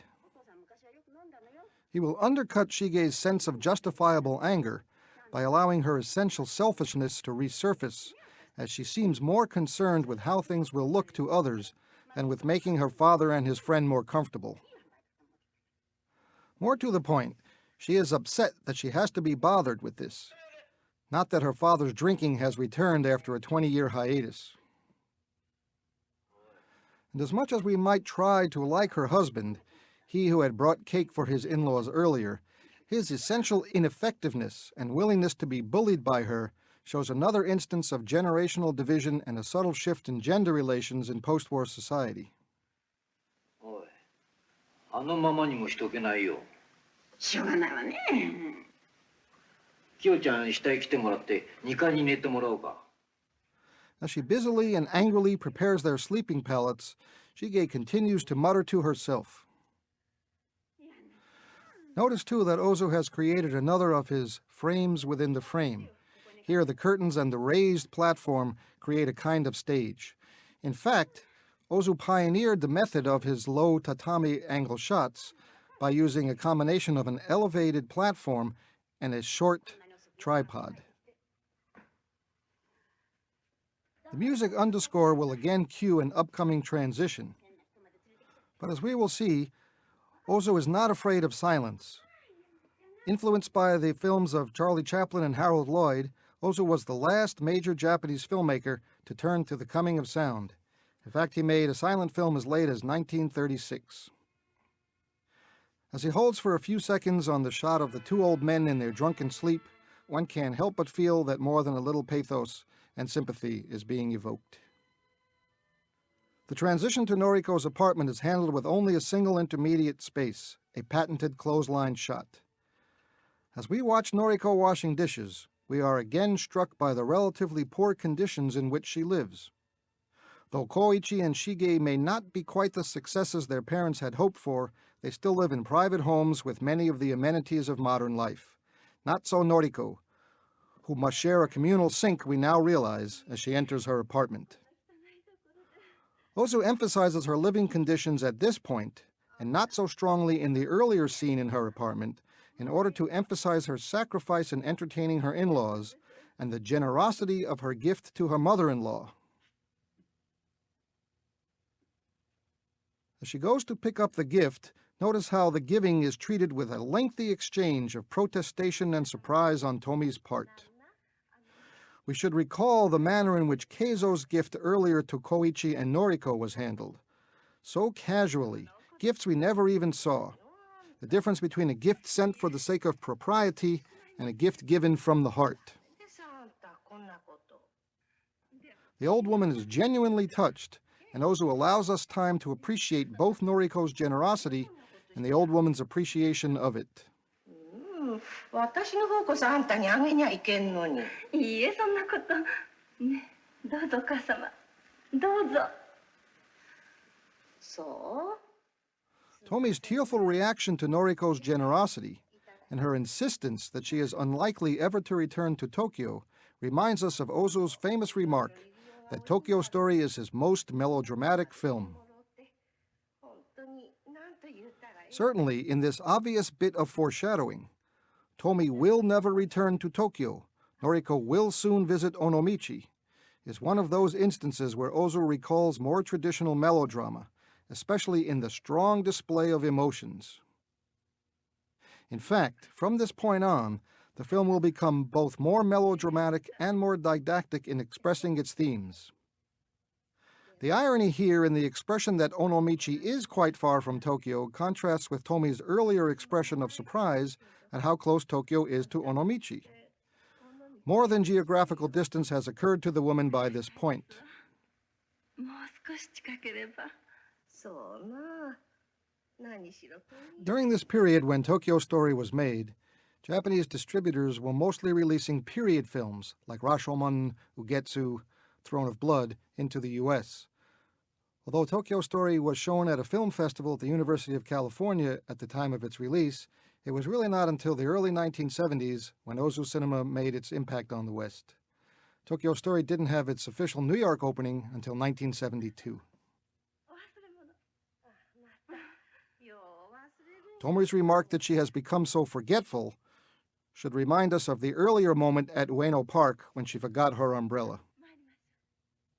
These are among the subtle signs of Tomi's impending stroke. The evidence is beginning to mount. As the women exit the apartment, notice the prominent display of the umbrella next to the door. Tomi's umbrella that Noriko takes from the wall as she leaves is the direct connection to the earlier scene and the clear foreshadowing of Tomi's stroke. If Ozu had contrasted the nighttime activities of Shukichi and Tomi in the previous scenes, even matching Noriko and Shige in bed, notice how he does not deliver a corresponding farewell scene at Shige's house. Instead, the shot of the signboard at Tokyo Station, followed by a long shot of the clock, and a shot of the crowded station, act as transitional spaces to the revelation that Shukichi and Tomi are already waiting to board the train to go home. No tearful goodbye at Shige's, no surprise gift from her. The old folks are accompanied by their children, something we realize only later is important. This will be the last time the family is together, while Tomi is still alive to appreciate this fact. The recitation of their itinerary is also important. Seeing Keizo at Osaka was mentioned but elided in their trip to Tokyo. It is mentioned again now on their trip from Tokyo. We are fully prepared in one way for Keizo's elision once again, but we should be equally prepared for his inclusion. The discussion of the ease of train travel belies what will occur when Tomi is stricken on the train. Shige's harping on Shukichi's drinking reveals that he had a hangover, which Koichi insists should be a lesson to him. But since we never saw that, Ozu is thereby referring to something which has already occurred, but which we never saw or knew about until after the fact. In this small way, he is preparing us for a more important event, one that we will also not see but learn about retrospectively. This is exactly how he will treat Tomi's illness on the train and Keizo's absence from work. And of course, Shige's insistence that this isn't a farewell is exactly wrong.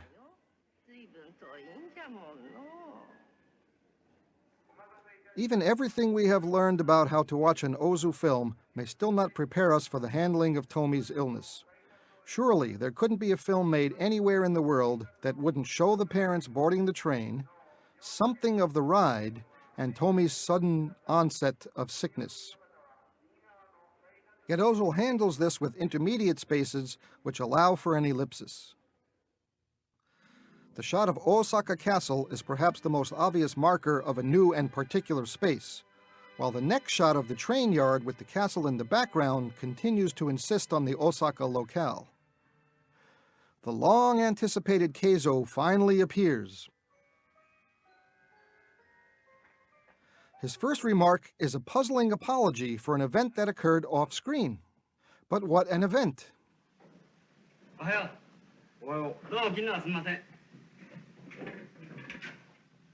Here we learn that Tomi was stricken yesterday, that Keizo had to take the day off to care for them, and that far from being home in Onomichi, they had to stay over in Osaka. That's a lot of important information to deliver in this way.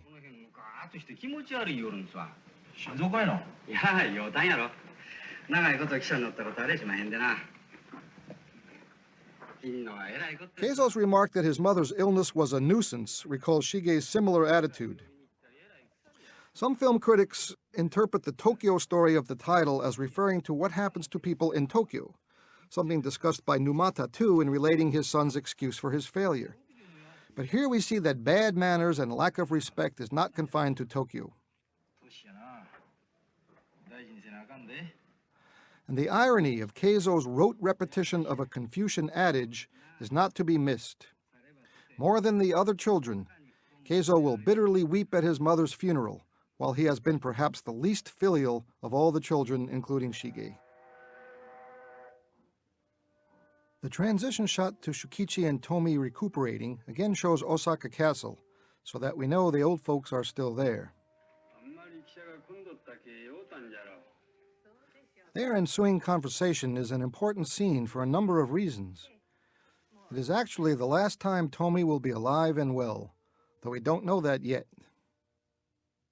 At this moment, we do see that it allows time for reflection on their part. They waver between a sense of satisfaction and a sense of betrayal. That is to say, they are ambivalent about how they feel. On the one hand, they express satisfaction that they've seen all their children.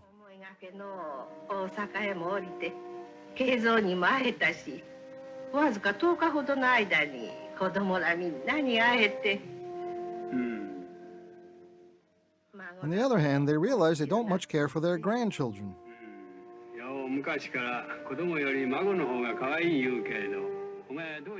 But then, in discussing Koichi and Shige, they soon realize how hesitant they are about their own children as well.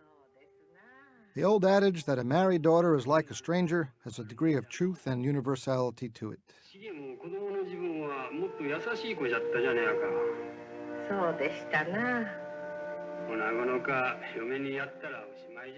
This is part of their recognition that things change, and that such change is inevitable.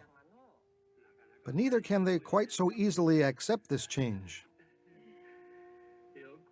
To some extent, they try to talk themselves into being satisfied, while at the same time allowing themselves to feel some anger and resentment. Something more than just parental dissatisfaction is at stake here. This conversation between the old folks should be seen in comparison to a later conversation between Noriko and Kyoko. It's about coming to terms with life. As in the earlier scene of the drunken old men who insist they've enjoyed a wonderful night despite the bitter complaints, so too the old folks now reconcile their ambivalence. Let's consider ourselves lucky despite evidence to the contrary. Ozu's patented clothesline here serves two functions.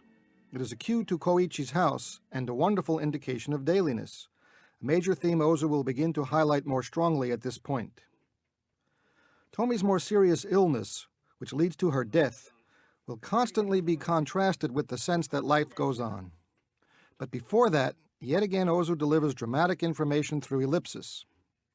In Tokyo, Koichi and wife Fumiko discuss Tomi's illness and the unexpected stopover in Osaka, something we have just learned, and thus giving us information we already have. The narrative stress at this moment is that Tomi has not only seemingly recovered, but she is now back in Onomichi. Ozu has therefore elided the return to Onomichi from Osaka. More significantly, we soon learn that Tomi's soon-to-be fatal stroke has also been elided.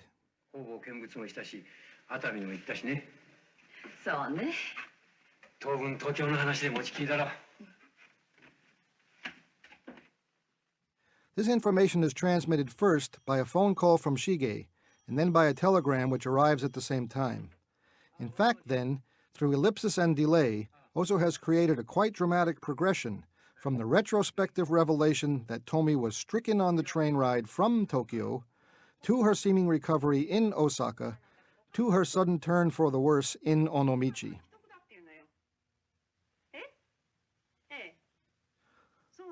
Ozu is at some pains to deliver the news of Tomi's stroke in a surprisingly lengthy amount of time. Shige's call that informs Koichi and Fumiko of the stroke is followed by a telegram informing them of the same thing. And then we will see that that information is transmitted to Noriko. Since this is information we already have, we might think the point is to show us the characters' reactions to the news. While this is true to some extent, Shige's cold attitude is contrasted to Noriko's genuine distress. Koichi's reflection will give way to his playing with the bird in the cage. Ozu is also allowing the audience time to digest the news.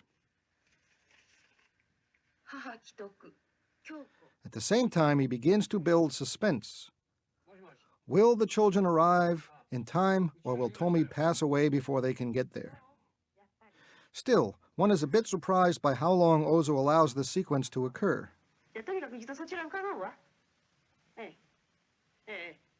じゃあ後で。 Ozu has had a profound influence on a number of international filmmakers. American independent filmmaker Jim Jarmusch, for instance, is clearly influenced by Ozu in films like Stranger Than Paradise. Taiwan's Ho Xiaoshen and Tsai Ming Liang, critical favorites of the 1990s, also clearly derive a lot of their style and some of their themes from Ozu. Ozu's camera distance, which tends to contemplate the scene, is one of the ways in which these directors have been influenced. Steady, even pacing, focus on dailiness, shots of characters doing ordinary things like eating, drinking, conversing, have become so associated with Ozu that when directors like Ho and Tsai show such things, clearly we seem to find Ozu's impact.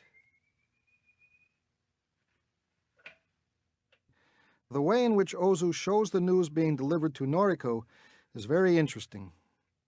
We had previously seen Noriko's office when Shige called to ask her to take the parents sightseeing. In that sequence, Ozu showed only 2 relatively brief shots of Noriko at work. In this one, he will take 5 shots just to get her to the phone to receive the news that we already have. As the man crosses the office to tell Noriko there is a phone call, notice the tire in the foreground, seen again when Noriko crosses the floor to the telephone.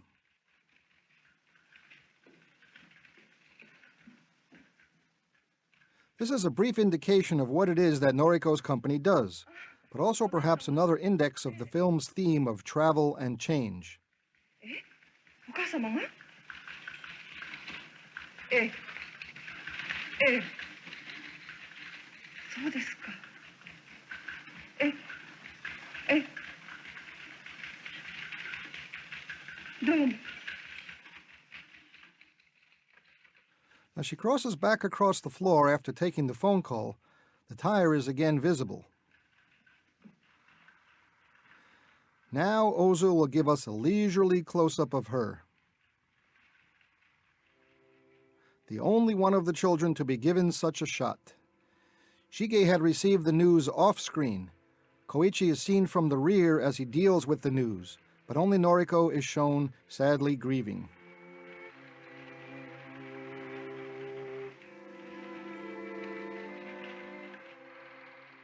In the transition shots away from Noriko, Ozu is both subtle and didactic in his particular choice of intermediate spaces. Whether the 2 shots are taken nearby to Noriko's office or Koichi's house is not clear. But what is clear is that these images of an office building under construction speak to the continued growth of Tokyo in the post-war period, the building boom the city experienced, but also the feeling that life goes on. This feeling is exacerbated by Koichi and Shige's conversation, as they insist that their life must go on and cannot be interrupted at this busy time. They realize, of course, that they must go, and ever-thinking Shige will decide to bring morning clothes just in case. Koichi and Shige seem particularly cold here, or maybe it's just the new practicality of the post-war era. Still, their coldness contrasts with Noriko's, who also lives in Tokyo, but will never be quite so cruel. This conversation is one of those that marks more of a break in Ozu's cinema, a more overt condemnation of generational differences and social change in post-war Japanese society. Ozu's penchant for the tatami eye view has a number of explanations. To some people, it reflects the most typical situation in which a Japanese would sit in the traditional house, sitting on tatami looking out. In fact, Ozu's angle is a little bit lower than that. It's a few inches off the ground, not the 3 feet off the ground that such a person would be sitting at. I think Ozu likes the angle so he can take in the entire scene. People sitting, people standing, people coming, people going. It's a pleasing composition, but it also allows his characters to remain in full frame. So I think it's a compositional element and not a symbolic one, not a religious one, but rather a formal one. じゃあ東京駅この間のとこで。私早めに行ってます。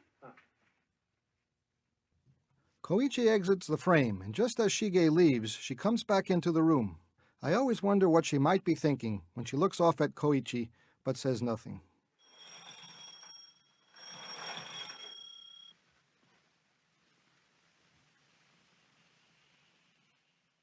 The return to Onomichi is now easily recognizable by the stone lanterns. The second shot here is a recognizable reproduction from the first scene. With this shorthand introduction of Onomichi, Ozu can go right to Shukichi, Tomi, and Kyoko. Despite the gravity of the scene, Ozu is still up to his old cinematic tricks. Notice that Kyoko has her back to the camera and is looking down at her mother off to the right. When he cuts to the close-up, she is now looking down to the left.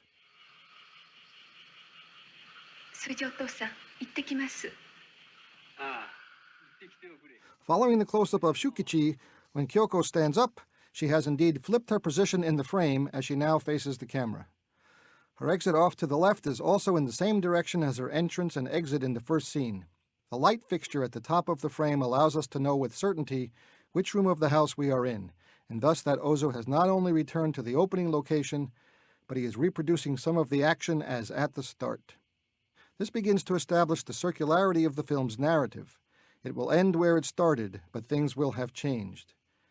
Yet the very circularity implies continuity and rebirth, as we will see more strongly later. Ozu allows Kyoko to follow the same route out of the house as she did in the first scene, as well as following her out of the entranceway and down the alley. And just as in the first scene, the idea that she will be going to meet people at the train station is again highlighted. We didn't get the scene where she saw her parents off at the station on their trip to Tokyo, and we won't see her meet her family at the station as they arrive from Tokyo. Ozu is consistent in what he shows and what he doesn't show in eliding or revealing action. As Shukichi fans Tomi, notice that she lies with her head on the right side of the frame. Shukichi's pitiful monologue allows the scene to play out melodramatically, especially with his telling her information that we already know. Thus, it is not information that is important.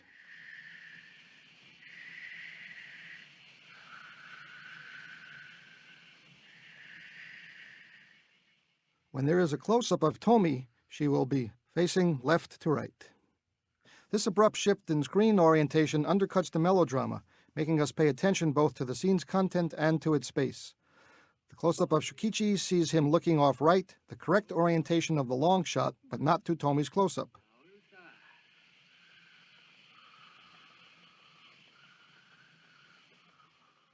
The shot of the harbor, the traditional rooftops in the foreground, the boats chugging along in the background, is a classic cutaway. Time has passed. Although dialogue is actually not that important to an Ozu film, sound is.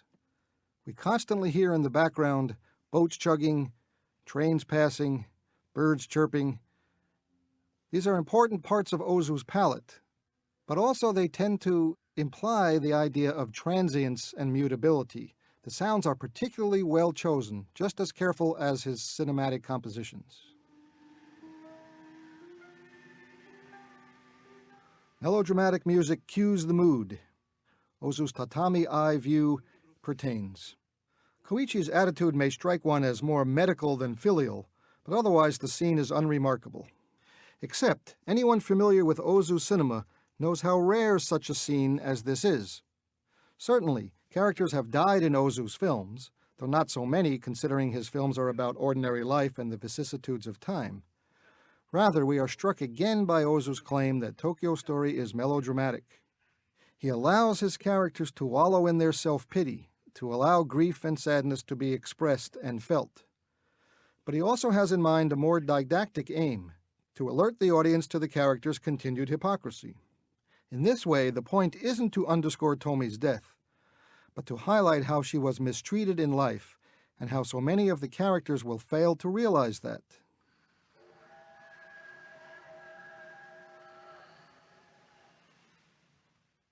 We hear the train whistle, which signals Shige's thoughts of Keizo, but her remark of his absence, how he lives closest of them all, but he isn't there, is meant to degrade Keizo and not made out of concern for Tomi. Of course, Keizo's absence is a disgrace, and his late arrival will be his punishment.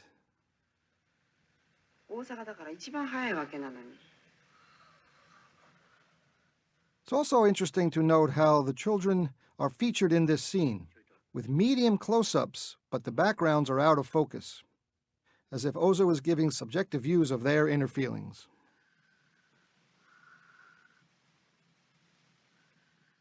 Ozu's camera distance, in which he allows his camera just to contemplate the action, how it plays out in a long shot with a slow, even pacing, is one of the ways in which filmmakers have been influenced. So too with the content of Ozu's shots. Characters sitting, eating, drinking, ordinary activities have become so associated with Ozu's cinema. 悪いってどうなの？いや、よくないんだよ。 This discussion about the cause of Tomi's illness is ironic. The train ride was most likely indeed a contributing cause of her death. And thus the disappointment of what the train trip revealed is all the more sad. それもあるかもしれん。 Shige's insistence that her mother had fun in Tokyo continues to show us her selfishness and hypocrisy. Obviously, she is trying to convince herself of what we know was simply not true. そうか。いけんのか。 Shukichi's quiet acceptance contrasts with Shige's extreme reaction. Perhaps such a reaction by a woman to her mother's impending death is normal otherwise, but not considering Shige's real feelings, if indeed she really has any strong feelings. そうか。 It is important then to acknowledge that her reaction to her mother's imminent death is more extreme than Noriko's and Kyoko's. The younger women, in fact, feel more genuine love and compassion for Tomi than Shige. Kyoko, seen in the background of this composition, was played by Kyoko Kagawa, an actress who otherwise hadn't worked with Ozu, but who was an important star in Japanese cinema, making a number of important films with Akira Kurosawa. The sharp-eyed viewer will have seen Noriko in the first shot of this sequence, but she hasn't otherwise been focused on until now. We will see her understated reaction as well as Kyoko's, and we must compare this to Shige's emotional bombast. This is an appropriate moment of silence to allow characters and audience to grieve. But the rising smoke from the mosquito coil on the right side of the frame provides another image of transience and change.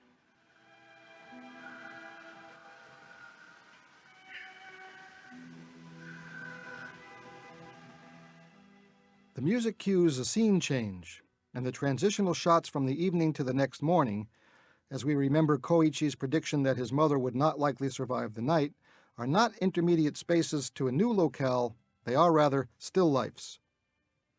Nothing moves on the water as seen through the pier.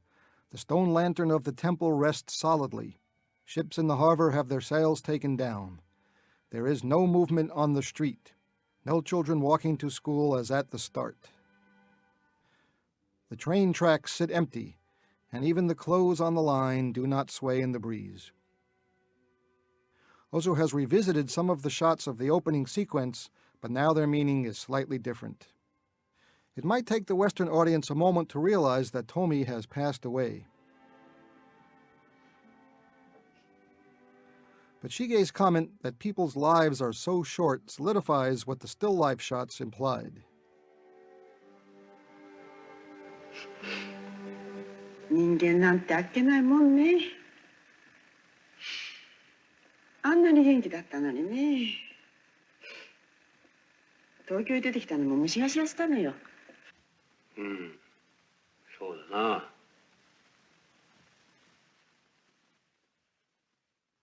Shige's reflective comments that seem heartfelt and even profound are abruptly undercut when her practical side reemerges in her question to Noriko. That Noriko has not brought mourning clothes further contrasts her to Shige. Perhaps it never really occurred to Noriko that Tomi would die. So much did she love and appreciate the older woman. We also sense that Shige is merely mouthing platitudes about her mother having lived a good life, full of her span of years. The close-ups further underscore this, as they seem much more subjective and lacking in his usual deep focus. お母さんちっとも苦しまないで死んじゃったんだもの。Keizo, the least filial of the children, has failed to arrive on time.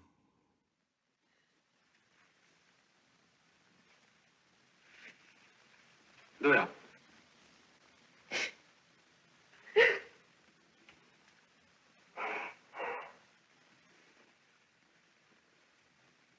そうか間に合わなんだかそうやと思ったんや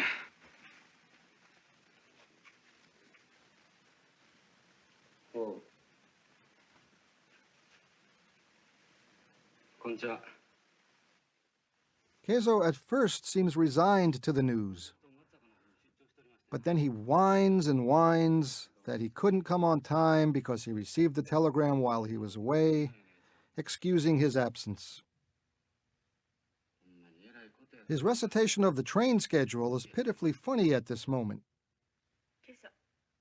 He works for the railroad, of course, but it was the train ride that affected his mother, and trains which took him away at the crucial moment, and trains which failed to bring him here on time.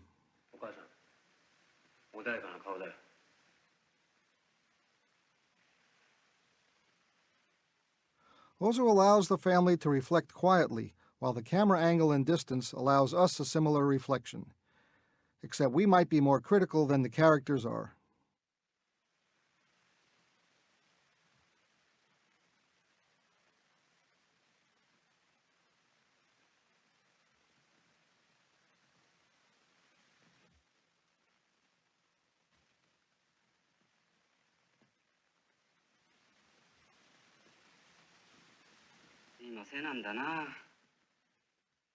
Notable, too, is Ozu's continued insistence on letting the scene play out in a non-dramatic but emotional way, in a long shot and in a long take. The frame within the frame, the low level on the tatami. It also permits Setsuko Hara to exit the frame without cutting.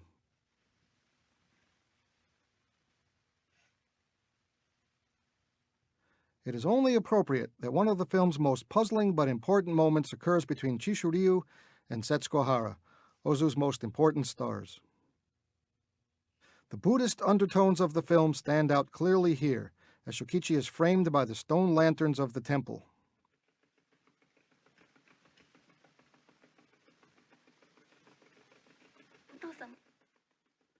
His response to Keizo's arrival must be seen as rather innocuous or dissociated.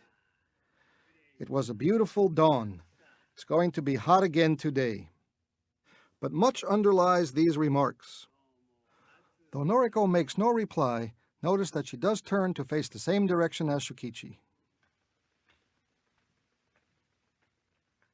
We understand that she is the only character who can appreciate the depths of what he means. Both the beauty of the dawn and the heat of the day are surprising to Shukichi, given the momentous events of the night before. Yet Tomi's death does not mean that the world will stop turning. The dawn will still be beautiful. The summer will still be hot. The Buddhist inflection to the remarks, the unending chain of life, is allowed to permeate the mood in the long shot of the slow walk back to the house. And, following another shot of the rest of the children grieving, Ozu cuts to the funeral scene, allowing the Buddhist ritual to further strengthen the transcendental elements of Shukichi's remarks and reaction. Though Ozu has certainly shown scenes at grave sites in his other films, here too Tokyo Story is unique in the length of time devoted to the funeral. The sequence is handled by a montage. We might recall the only other such sequence in the film, the parents' sightseeing tour. Ozu gives us various shots and groupings of the mourners. Shukichi, Keizo, Koichi, Shige, close-ups or in group shots. But he gives us a shot of a group of school children, for instance, which seems somewhat odd since we don't know who they are. But it highlights once again the nature of Onomichi, a small town where most people are likely to know each other, where Kyoko is a primary school teacher, and where Shukichi was once the head of the school board. But the montage also reveals the way life and death are intertwined. An old woman has died. The presence of young children offset that loss. As we get the close-up of Keizo, he is seized with grief and must exit the temple. We can know very well what is on his mind, or what he thinks is on his mind.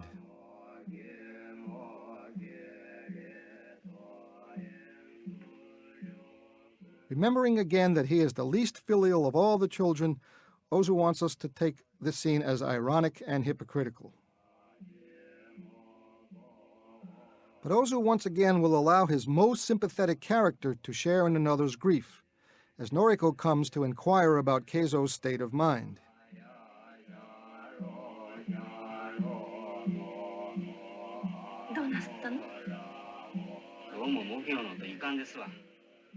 All along I've been talking about the specificities of Ozu's cinema, the kinds of things he does again and again, over and over, that become markers of his cinema.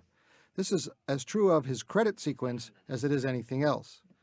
I think in this way Woody Allen has learned something from Ozu, using the same kind of credits over and over to identify the specificities and the markers that this is an Ozu film. He always begins with the Shochiku logo, and always has the credits appearing over a kind of woven matte background, and then the credits appear in their entirety. Subtitles don't tend to give everybody, but Ozu always tells us who all the actors are and who all the craftspeople are at the beginning of his films.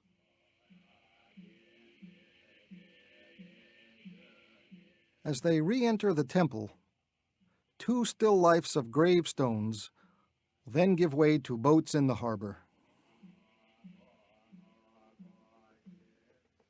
The boats move now. Life goes on. And indeed it does, as we see the rest of the family at dinner. The tatami-level shot of them eating returns us firmly to Ozu's own regular world. Perhaps no single shot appears with such regularity in Ozu's entire cinema as this simple shot composition of a family at dinner. The very ordinariness of their activity, eating a meal together, is the investment in dailiness that distinguishes Ozu's films and that will allow his characters to overcome their grief and sadness.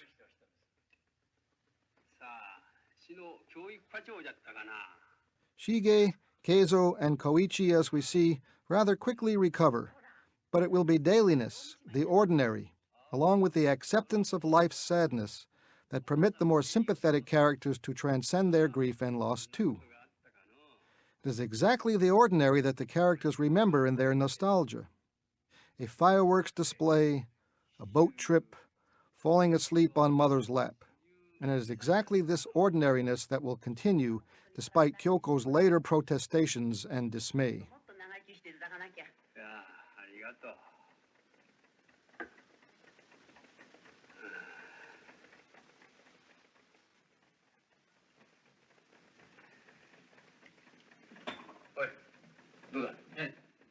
It is Shige who pronounces one of the film's underlying themes in her concern for her father's situation when Kyoko marries. For a number of Ozu's films focus precisely on the situation in which Tokyo Story ends. A widowed father living with a marriage-aged daughter. What indeed will happen to Shukichi when Kyoko marries is the subject of films like Late Spring and An Autumn Afternoon, where this same actor, Chishiryu, will face that dilemma.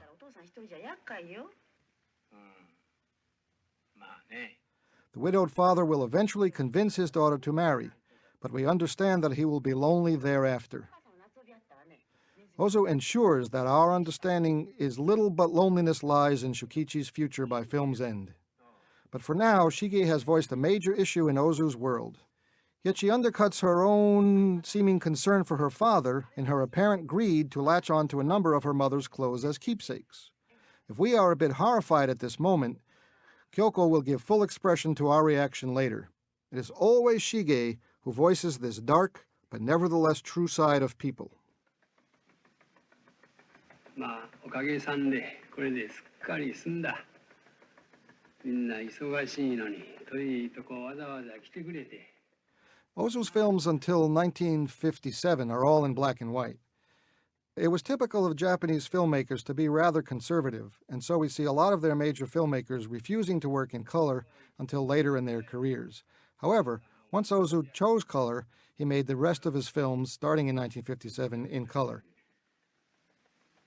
ただのこんなことがあったんじゃよ。この間東京へ行った時、熱海でお母さんちょっとフラフラっとしての。When Shukichi mentions Tomi's dizzy spell at Atami, Shige seems to want to blame him for her mother's death for not telling his children about it. それおっしゃらなかったの？兄さんだけでもおっしゃってきゃよかったのに。そうじゃったな。Koichi is more dispassionate, again in keeping with his character. お母さん太ってもらえたし、やっぱり急に来たんだよ。そう。でもなんだか本当に夢みたい。兄さん、あんたいつ帰る？ It's almost funny by now how Shige's mood is so mercurial. 私もそうなのよ。 From nostalgia to practicality in almost an instant, as she suddenly decides it's time to leave. そうか。じゃあ今夜帰るか。She virtually orders Noriko to remain, while Keizo's vague notion that he'll stay is quickly overcome. How easily people fall back into their old habits. He who was grieving the most for his mother, and who lives closest by, is ready to forget all his vows. I don't think we're too convinced that a baseball game takes precedence over filial piety, even though the Japanese are very serious about baseball. But that's how people are, a lesson Ozu will shortly impart to Kyoko. Meanwhile, Shige suggests her father will now be lonely, at the same time asking for more rice. Yes, that is how people are. Even Shukichi returns to the sake that once caused him problems.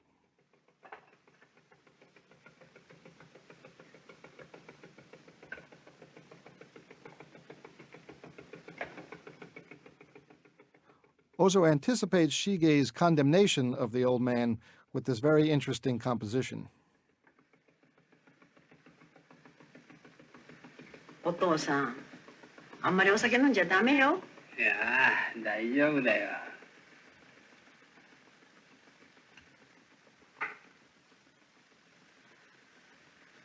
そうかい。もうみんな帰るかい。Yes, life goes on. Sitting at dinner with family is still one of life's pleasures, even as change will inevitably force them apart.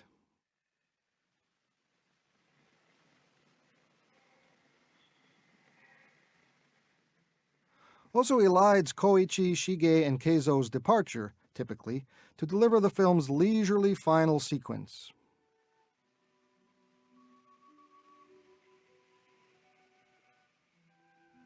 Shukichi tends his garden, a clear symbol of life's continuity.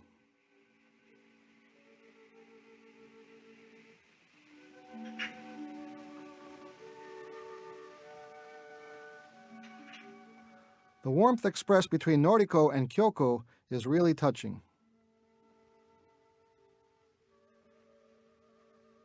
Notice how Noriko has prepared a boxed lunch for her sister-in-law, a bento, and how she straightens out her clothes. 長いことお邪魔しちゃって。 Noriko insists that Kyoko visit her during summer vacation, and we know she means it. もう帰らないと。そう。 Kyoko feels secure enough to express what most of the audience must also be feeling, that her older siblings are selfish. でもよかった。今日までお姉さんにいていただいて。兄さんも姉さんももう少し追ってくれてもよかったと思うわ。でも皆さんお忙しいのよ。でも随分買ってよ。 Noriko's bemused reaction is again ambivalent.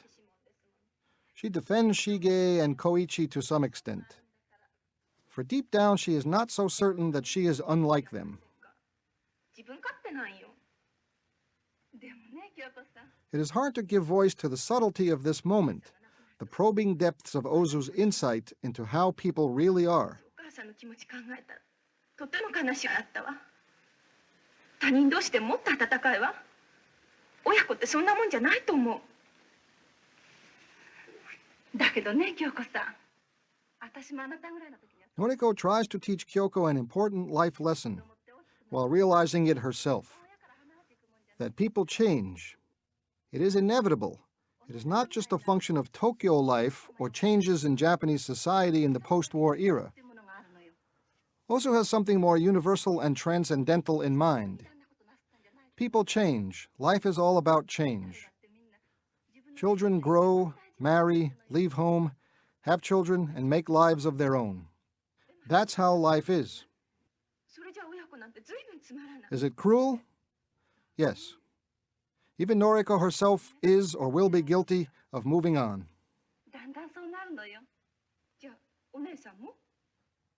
Isn't life disappointing, realizes Kyoko.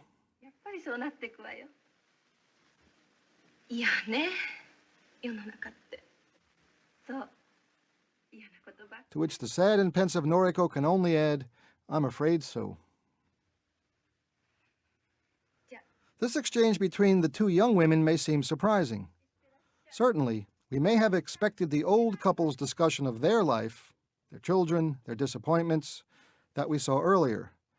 After all, old age brings contemplation. The best the old couple can come up with is ambivalence. Things have not been so great, but then they could have been worse. Yet the young women are forced into that same conclusion, and the best they can manage is a similar ambivalence. This is Ozu's great theme, that life is disappointing, and that this disappointment is inevitable. Despite all their goodwill and heartfelt sentiments, when the two young women say goodbye, sayonara, it might very well be a final farewell. Sayonara. Sayonara.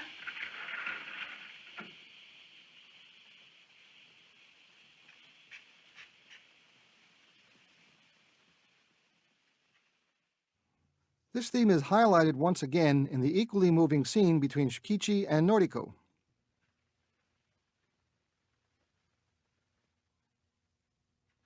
Just as Chishuryu and Setsuko Hara communicated the sense of life's inevitable change and the need to accept that in the masterful Late Spring, here again they will move us nearly to tears. 京子出かけたか。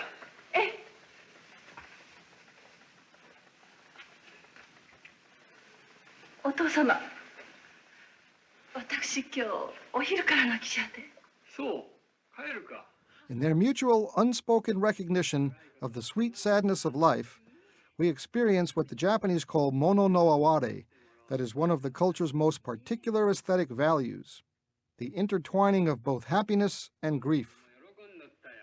Delight and sorrow are often combined, that at the moment of intense joy, the feeling that it is only temporary must also be acknowledged.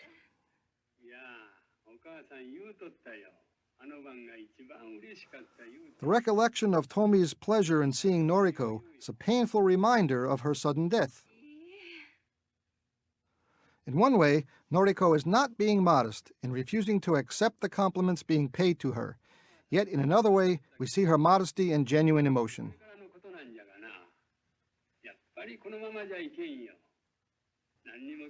The range and depth of her feelings come to the fore at this point, amidst the painful ambivalences she feels. She admits that there are times she is lonely. She admits she thinks of getting remarried. She claims that she often does not think of her late husband Shoji. いや、そうじゃよ。あんたみたいなええ人はない言うて、お母さんも褒めとったよ。お母様、私を買いかぶってらしたんですわ。買いかぶってりゃせんよ。いいえ。But it is precisely her self-recognition that separates her from the likes of Shige. お父様にまでそんなふうに。Of course, no one is perfect, but someone who genuinely cares for others and who can examine herself with honesty is far preferable to those who merely mouth the accepted social shibboleths. お父様やお母様が思ってらっしゃるほど。そういつも庄司さんのこと。As Noriko gives in to her feelings of loneliness and emptiness, we again realize how special Tokyo Story is in this respect. For I cannot think of another mature film of Ozu's where emotions come so strongly to the surface and where characters give vent to their usually repressed thoughts and feelings. Hara's performance here is striking, as is Ryu's response. The importance of the actor to Ozu cannot be overestimated. The relative paucity of overt emotion and confrontational situations puts extra pressure on the performers. The best demonstration of the subtle richness of Ozu's films and the brilliance of his actors can be found right here. いやずるはない。いいえ、ずるいんです。そういうことお母様には申し上げられなかったんです。ええんじゃよ、それで。やっぱりあんたはええ人じゃよ、正直で。Not that Ozu abandons his cinematic style either. Notice that Noriko and Shukichi sit at right angles to each other as Ozu looks across the room to the outside. She sits screen left.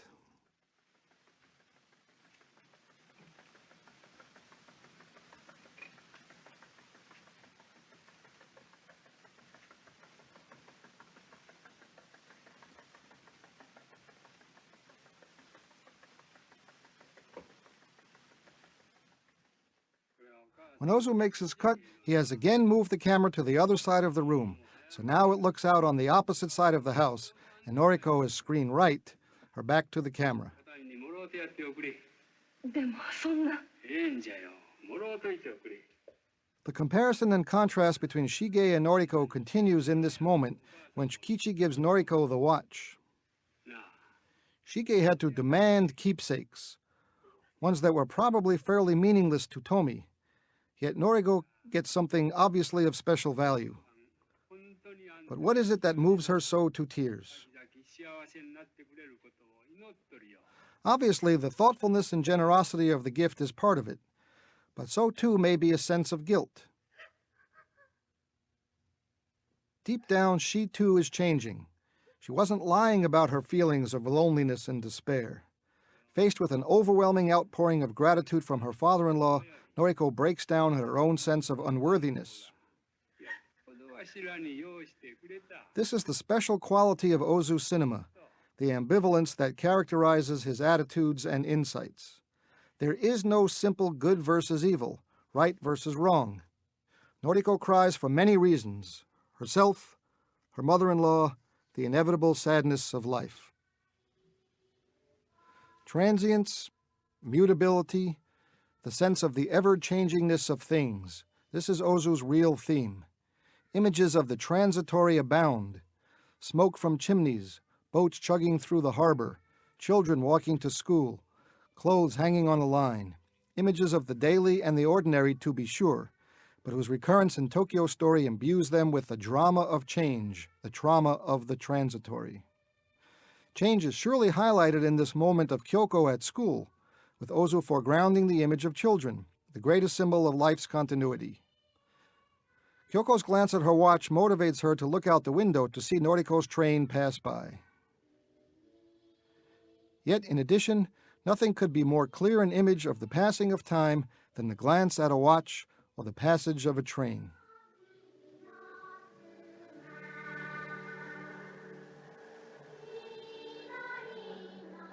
Notice that for a film so concerned with train travel, only once do we actually see anyone on a train.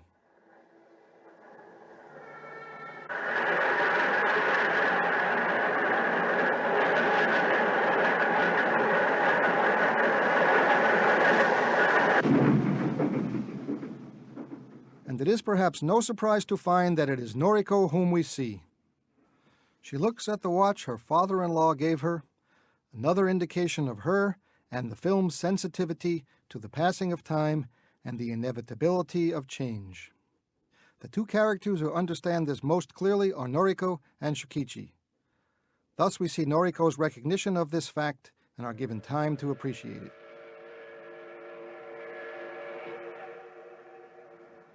But the film doesn't end here. Its circularity of structure and the final impacting of its major theme rest with Shukichi. Tōkyō Story ends where it begins, at Onomichi, with Shukichi sitting in his house with the shoji open to take in the view and the sea breezes. The camera position, which showed the air pillow argument earlier, begins this scene, Tomi's absence notable for the empty space on the right, and then Ozu flips the image. This permits the same neighbor as in the first scene to enter the frame, through the same angle and in the same direction.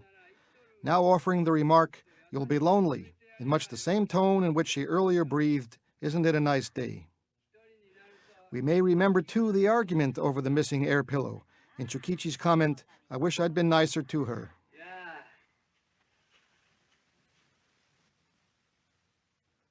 As Shukichi leisurely and absently fans himself, we realize that it is another hot day. His wife has died. His children scattered once more, back to their own lives. His remaining daughter will likely marry soon, and he will be even more lonely. But life goes on. Boats chug by in the harbor. Smoke from the tea kettle drifts lazily upward.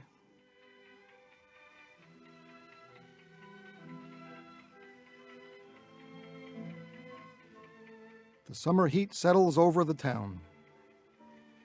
Yes, that's how life is.